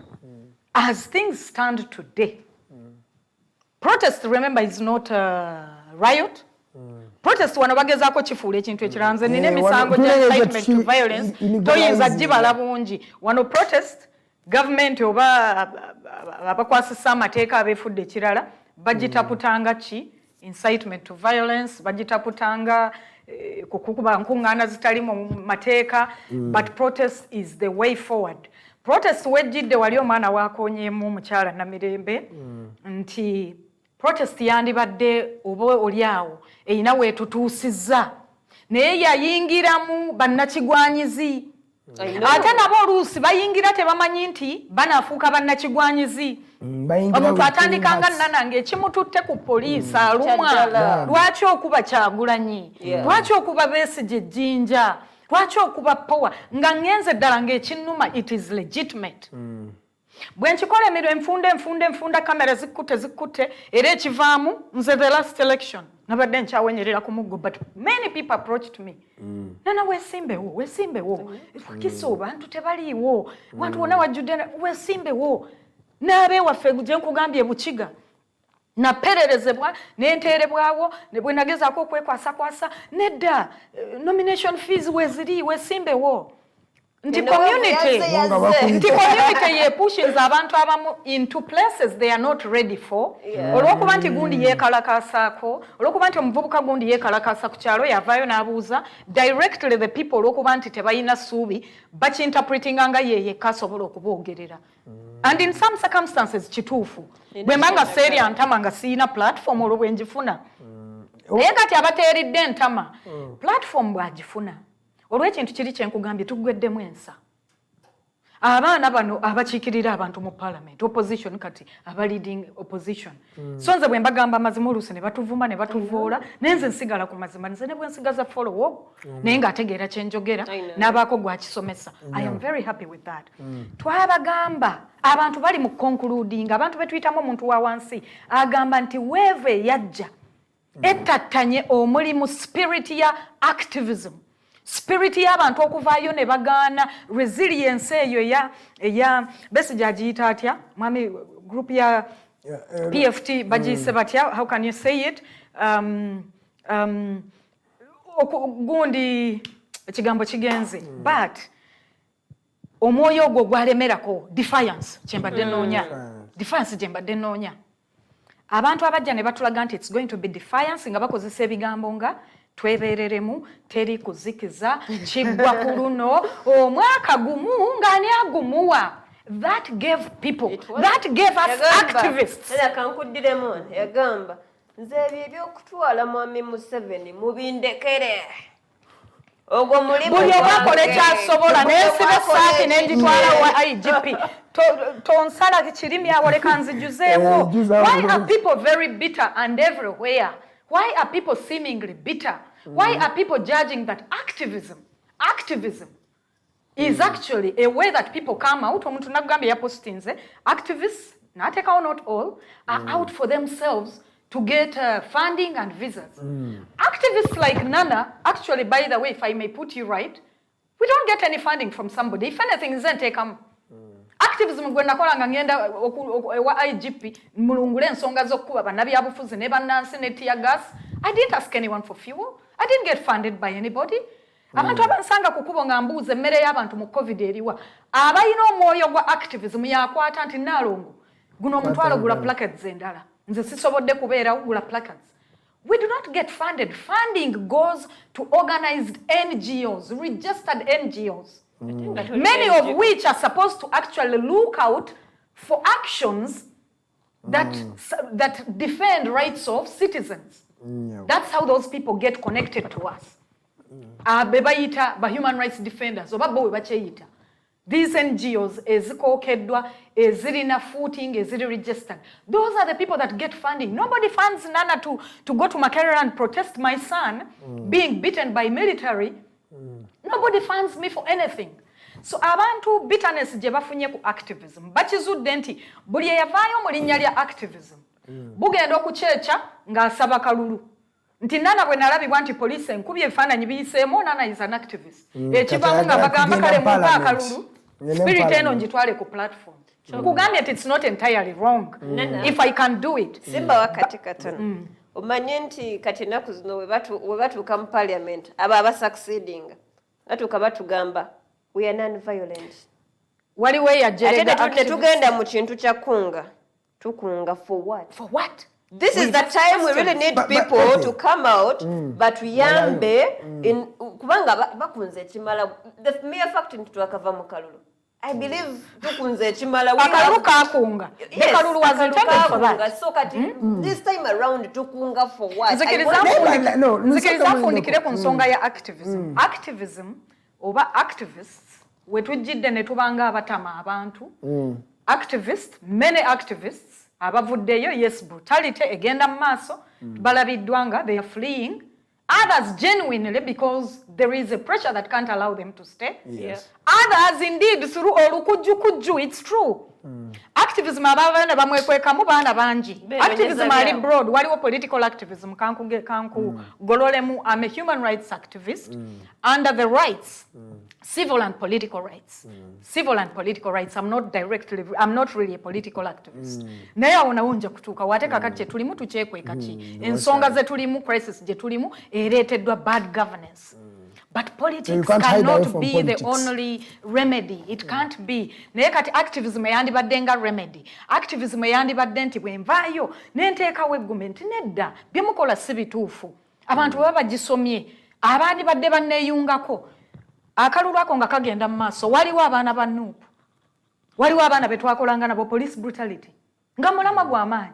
Waliwo omwana yamwe yampeereza message so kati kansala yagamba Nalongo tuva tetwazze balina groups ze babeerangamu ezo za Nuupu mbu ne babagamba abakyala abo Nalongo bajja kukwata naye gojja kusigalayo ate state naye evaayo ne yeeyambisa ebintu statement ngezo tuba tubakwata n'endala kale ye katumute But none of that is. But others are genuinely understanding it. Wale bavubuka nabasanga ntinda ku saloon. A group of them. Ne bagamba Bobby ne Besigye. Bali bakakwata Besigye. Bagambe tubaagala nnyo. Naye ffe kye tutya. Be bakwata mu kya Bobby bakyaliyo okujjako abanene baamu.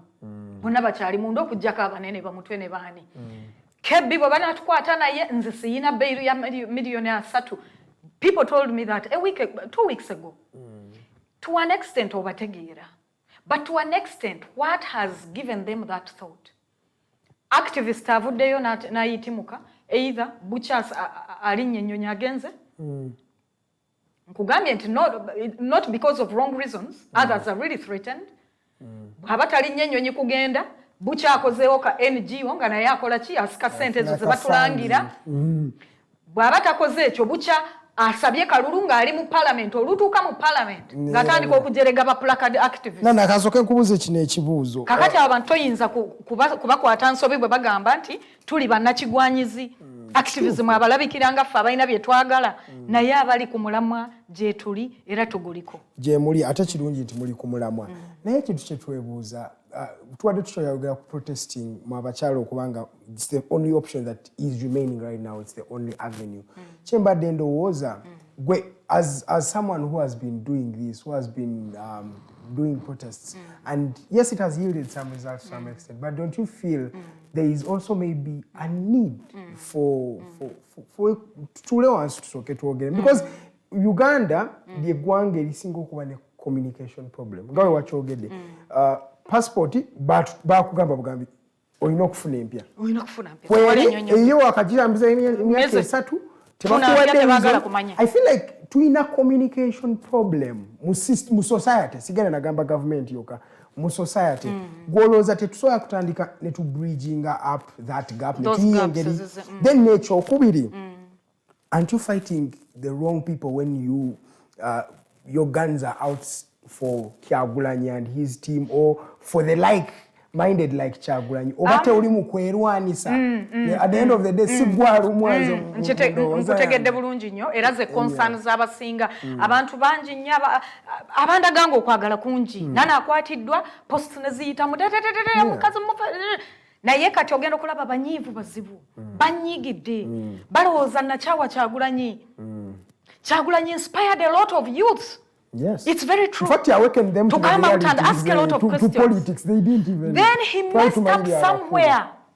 Waliwo enkugambidde nti activism bw'ebanga ensi tudde community yange neemanya nti Nana bwe tuba n'ekizibu gundi Nana ajja kukyogerako oba asasuddwa oba tasasuddwa tetusasulibwa that I intend to really make categorically sisasulibwa siri NGO siri registered NGO siyina funding whatsoever ejja gye ndi kukola bye nkola if anything ntaddemu nfiiriddwa to business twange mbuddeyo omutwe nembeera nga abaguwoza bwe bajje wannana bamanyiyo batuukira ku nze kwegamba kikulabisa mu ngeri ekuleetera oluusi n'okuba nti gufiirwa. I have lost a lot to activism. Kakati ekyo kyogambye nti mbasirwanyisizza mbaseekuba mu kigerenze shooting myself in the foot bwe nvayo Kyagulanyi mbadde nkyakugamba why are people suspicious of activism. Mwami Kyagulanyi yavaayo n'ateeka amaanyi mu kugamba abantu nti activism is the way forward. Tekwali kwebereramu. That is activism. No, yatandikira. Tekwali butazikiza. That is activism. Nana, where he started from, OTT. Your spirit fed twali tumanyi nti Museveni agenda singa. Kakati nze okuvaayo nenjolekeza nga bw'okiyisa okumwolekeza mundu. Nedda nze mwolekeza ddoboozi ly'abantu, abantu kye bagamba. By the way, not just people be balowooza nti tuli FDC, nti tuli smaba DP. A lot of people, including NUP people, as far back as 1.5 years ago, abavubuka baali Kenya titwava mu makomera ne batuta ne basoosowaza bali abalala. And I aired it publicly. Nti abaana bano mubalowoozaako ki? People within his own camp. Kakati nze bwe mwolekeza eyo teba mundu. Kumwolekeza ddoboozi erimugamba, look brother, when you came, the spirit within which you approached us, Kyagulanyi nga bamukwatidde eka April 2019 nkubwe nzigibwemu n'abaana yatugaba buli omukola ky'osobola. if I'm a rights activist, why didn't I have to go to the police? In a legal manner, nina constitution, nina buli kimu. Kakati bwemba nti 2 years later, Kyagulanyi akkiriza Bobby Yanga, nakkiriza Lumbuye. Sigamba nti yalina obba controllinga, bye bakola oba bye boogera. But if he's silent when Lumbuye reads the list, Nana Mwafrika yampita Mwafrika, Bobby Yanga n'apostinga, Nana Mwafrika Gashumba be bali ku listi ekolera Muhoozi. Bwe mbanjaga okolera Muhoozi ani aŋŋaana, ani anzaala, ani yansomesa, ani aŋŋaana nga njagadde okolera Muhoozi olwaleero. Lisiti eyo bw'evaayo, omwami eyajja mu spirit ya activism ng'amanyi the real activists, police enkuba ndi mu ddwaliro Mpoocha, mwami Kyagulanyi wajja n'ondaba n'onnambula nga nnaatera ofiirwa akaana kange mu lubuto.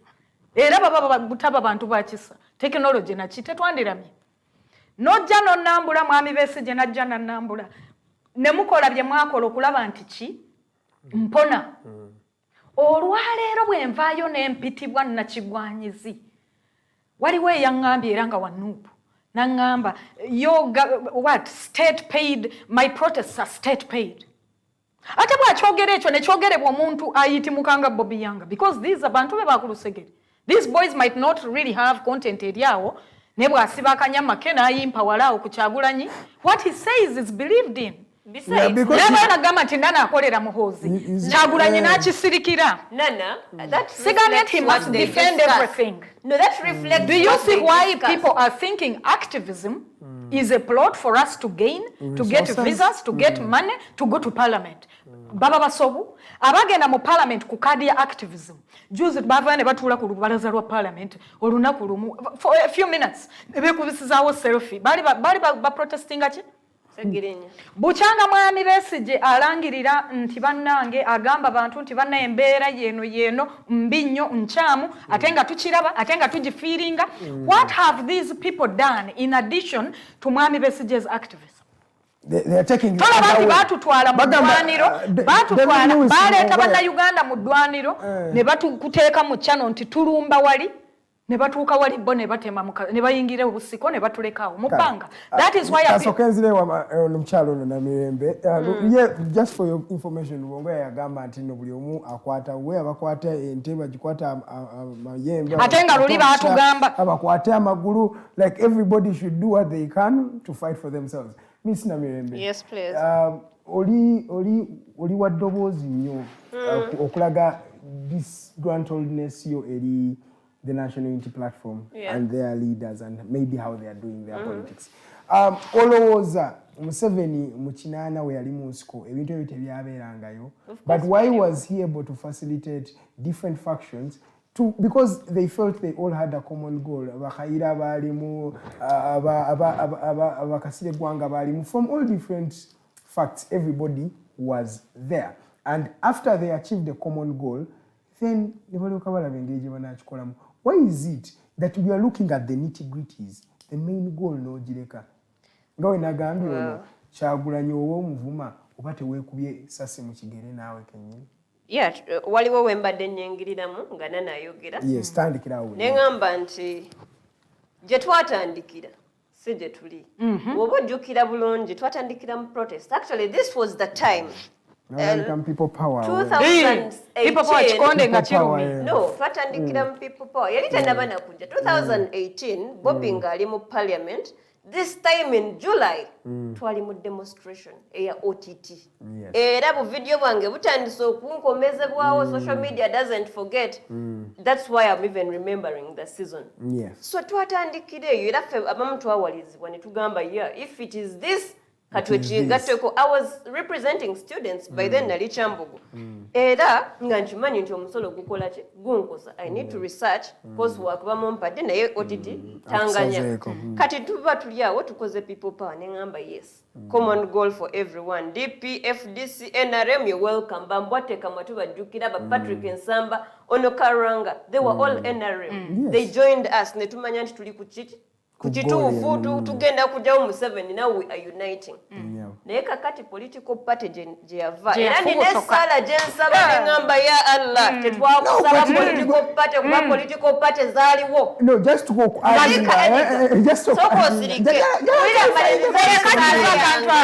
essala gye nsaba ya Allah tetwakusaba political party eya opposition endala eri strong political party zaaliwo zaali zisobola okukola zezirina okukola kyezisobola okukola naye tetwamanya ki kyawugula musajja waffe Kyagulanye twamwagala nnyo kyogerako nokukaaba mutaliyo twamwagala nnyo so kakati awo wenzija ne ŋŋamba nti kyebayita ebbuba ennugu bintu biri nakyo era bwe tubeera nga tusabe Katonda atuggyemu ebbuba n'egundi n'obusungu biti kubanga ebyo ebintu oluusi bituleetera okubanga n'essaala zaffe Katonda taziddamu so biri nakyo Besigye wavayo n'agamba nti nze ngenda kujja over prices balinga basirika naye kakati tugenda kwekalakasa kulwa Segirinya ne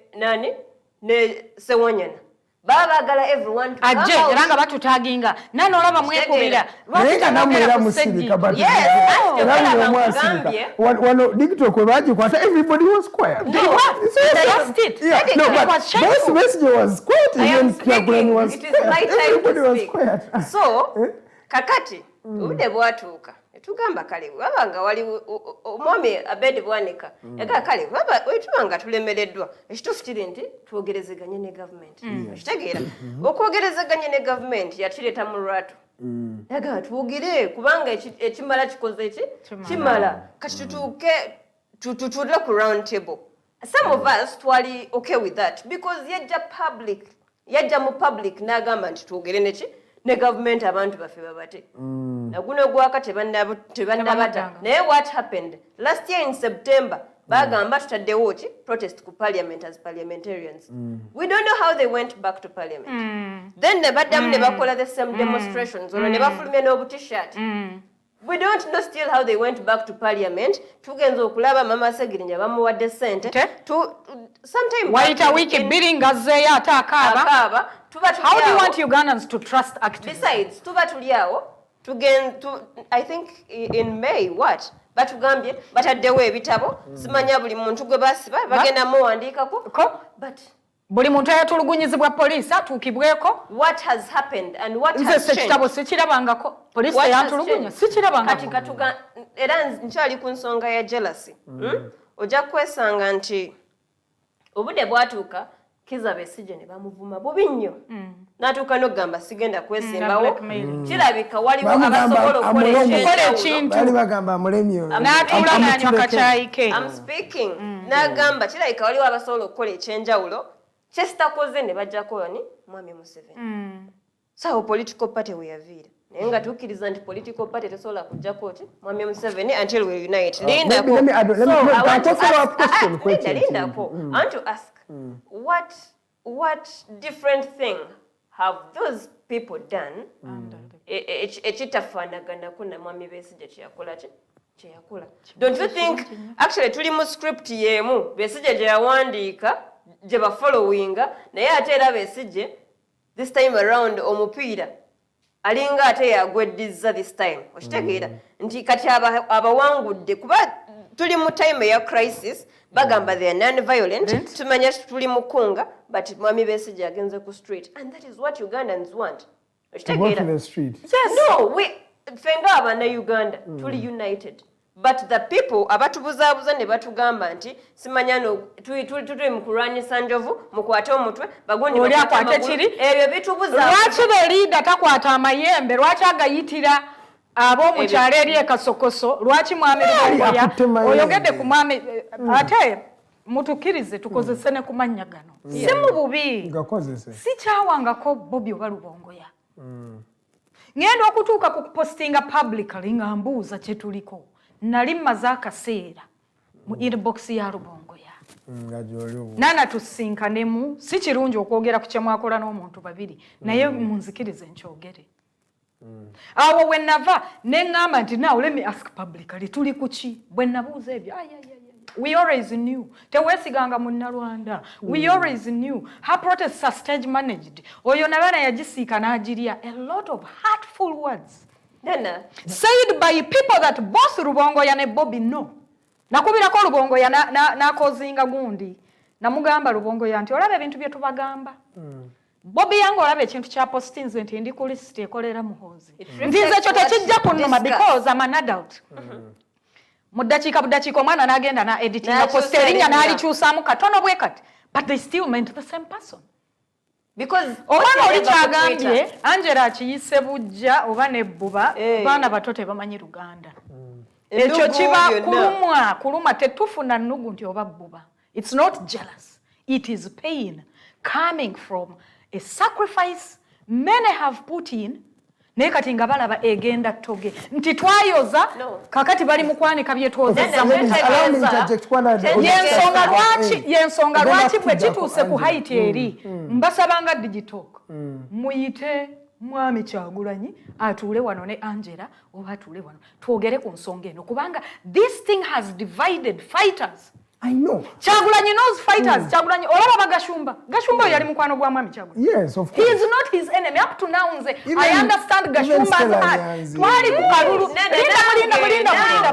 Tuli ku kalulu ka Bobby nze Bobby ebiseera ebyo nga tetuli awo nti tumanyiganyi nti amanyi. Navuga amafuta gange bamukwatidde ekira tuvuga tugenda gayaza tuyita mu mamba za Museveni. Tuli awo ne Gashumba enfufu etukuye obukowe. Nze nzikiriza nti Gashumba mu mutima does not hate Bobby Wine or maybe doesn't even think he's a mole or something.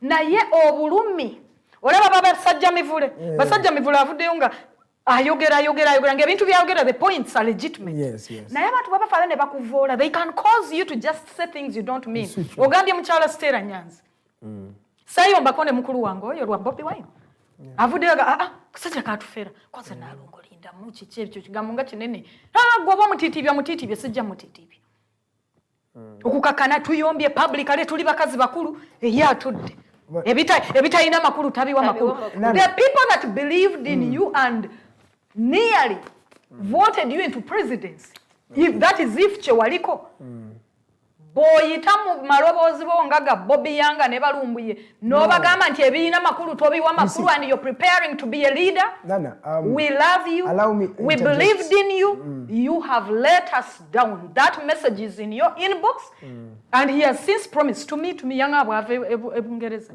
ebulaya ajja kundaba ku nsonga y'emu nga mugane nti abantu beeyawudde abantu batukyayidde kitaliimu abantu batulangidde ebintu eby'obulumi ennyo abantu balangidde Besigye omusajja asirise azze bali amaze okulaba nti ensi egendera ddala abagamba nti tasobola kakomewo nkole nabo nkomyewo mbakowoole mwenna nuupu mwatugamba temujja kuzikiza mujje tuleme kuzikiza ne bamusekerera in their big groups ebyo big group baseka busesi jagala soko uliye n'ensonga abakyala gwe ekintu kino mukitwala nnyo yito omwami oyo atangaze eggwanga abantu ebintu byeboogerako byetwogerako ebiri mu kutuyisa abannalwanda ne bituyisa bammoro ne bikyawaganyisa sirowooza nti Gashumba mulabe wa Bobby sirowooza nti basajja mivule yali mulabe wa Nuupu sirowooza nti Katolu Bwama abasajja abo abandi badde bategeera that's an artist sirowooza nti tebatuula ne balaba nti eggwanga liri mu katuubagiro era tulina okubaako kye tukola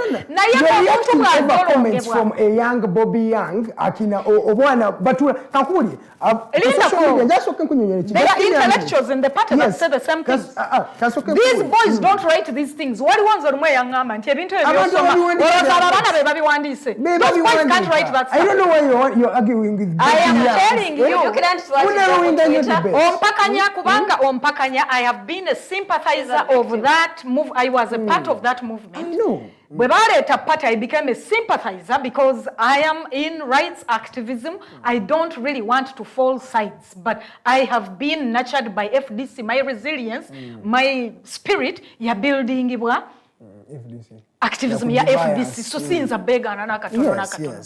Kakati, bwongamba nti message zendi mkureactinga ko za bwana.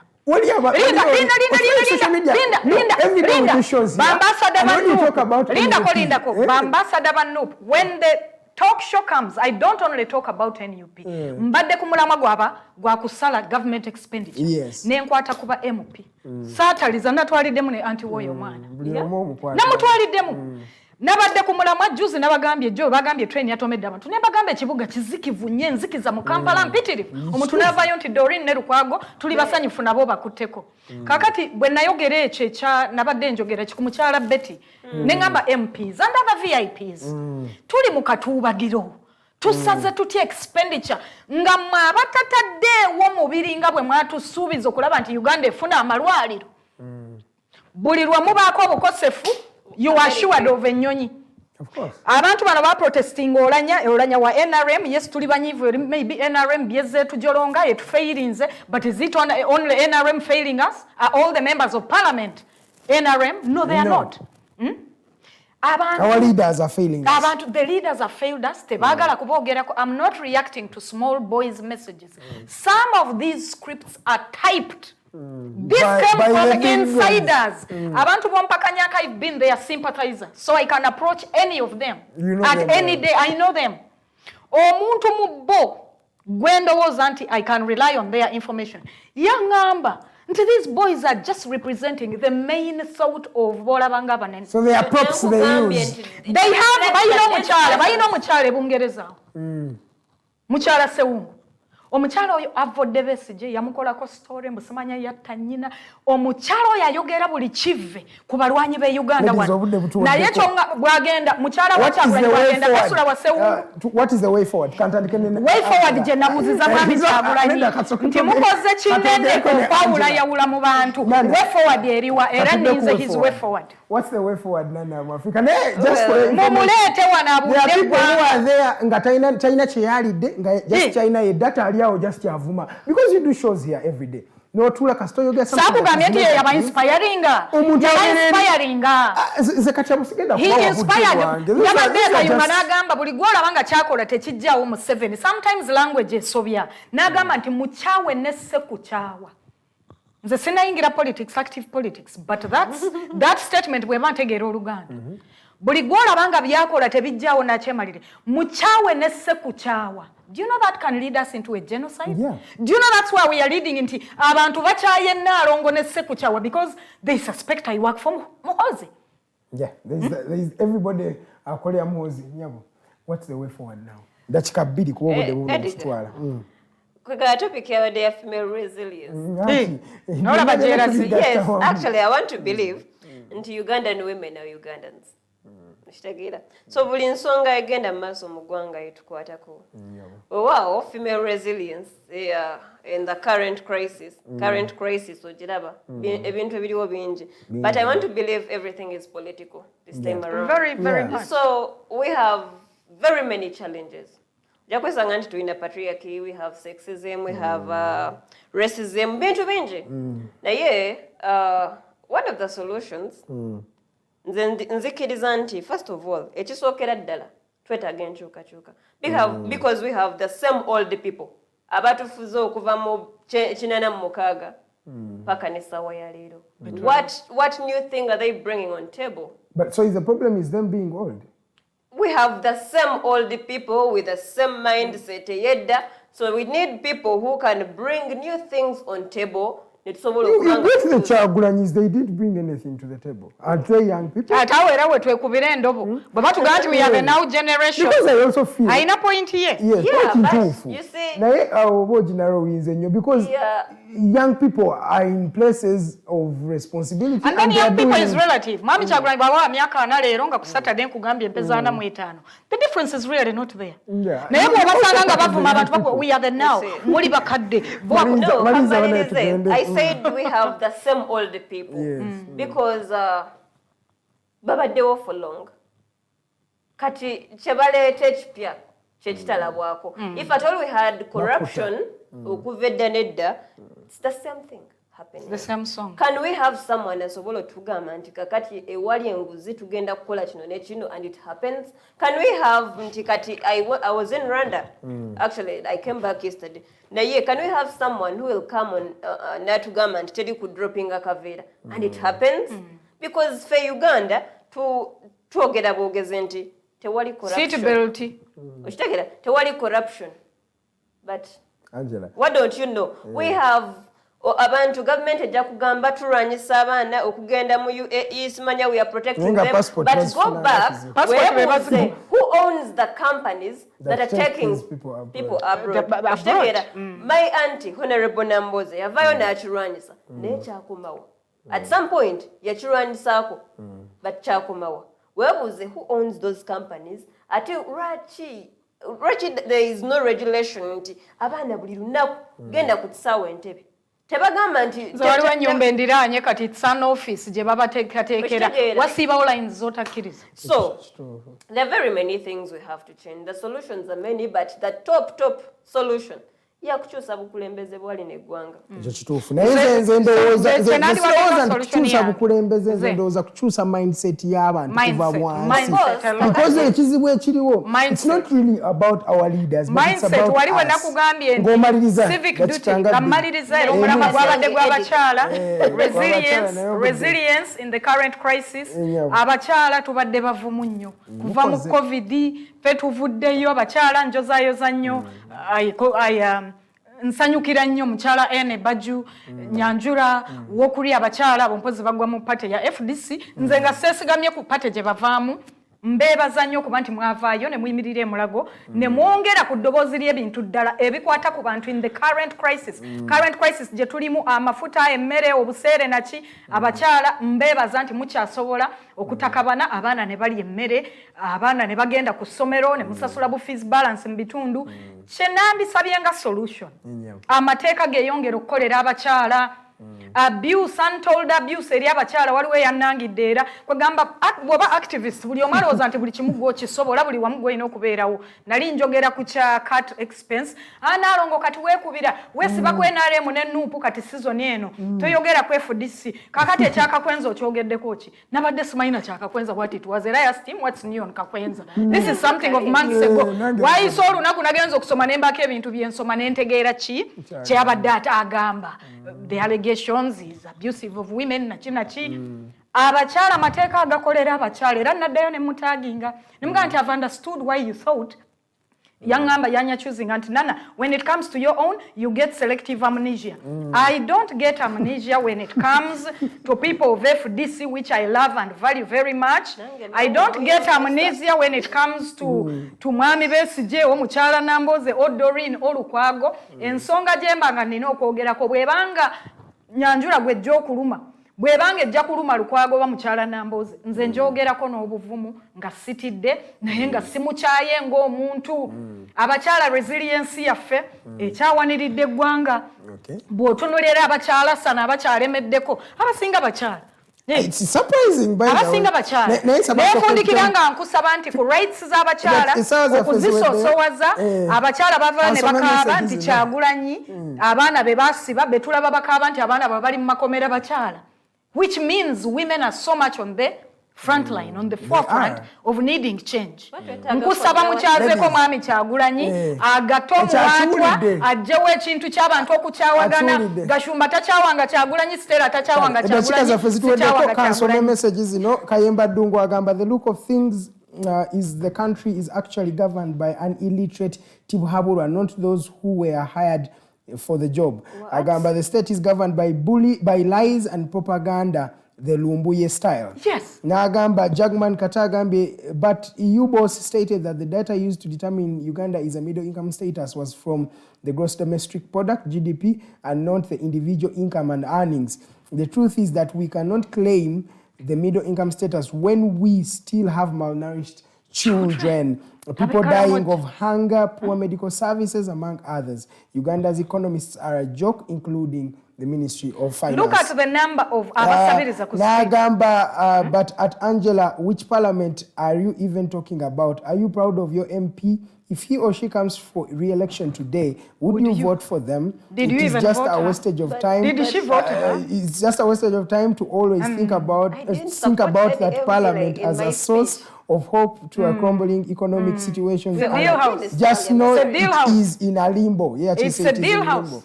Patricia Among agambye Brooke Williams mwebale kubanga muwereza. Galas Bright naye kwali agamba rest in peace NUP. Then Mutale Farouk Hussein, thank you for watching my friend. Agambye all our girls are given passports to leave the country. I think tebagala kuzala. It's a tactic of reducing on the birth rate for our youth so that they manage us. I'm telling you, Marcel, you're going to see something. Nana, do what you're supposed to do, not leaning on anyone. Everything is interconnected. Kuliko omukyala bamuyita Luwedde ali mukulaba, kuliko omwami bamuyita Abdalatif ali mukulaba, kuliko Jemix ali mukulaba, Pro ali mukulaba, Bright ali mukulaba. Bana, thank you so much for watching. Edakika ziri bbiri ezakaita ku ssaawa 3. Tukomye wano sigenda bagamba basiibule, bano tebagenda kusiibula because they will be coming back. Yongera wanyentebe bamusabye. Bana mwebale wasabye abantu Nyanzi. Okay.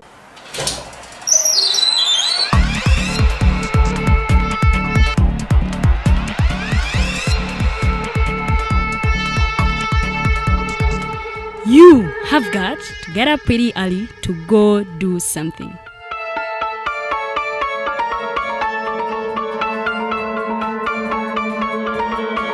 We are the Alternative Digitalk.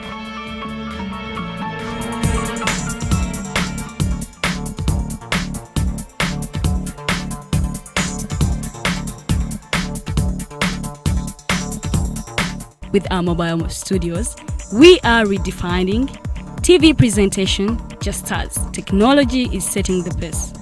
We are blending our approach with fresh, perspectively designed breakfast show, The Mighty Drive, informative and entertainment show, exclusive and live interviews. President Museveni wadde juzi namulaba apima akawunga kilo 2 tasobola kalya nini bwaba alya kilo 5 oyannema okuliisa eggwanga ne bwe limundekera. Njagala kwebaza the Alternative Digitalk etuwadde kano ka Mighty Drive era n'abatuwuliriza bonna abali ku mikutu njagala basaba mugendo mu maaso n'okuwuliriza. All given to you just a click away on your phone, tablet, laptop and smart TVs as we are streaming live on our social media platforms, on the road and on the go. We are the Alternative Digitalk.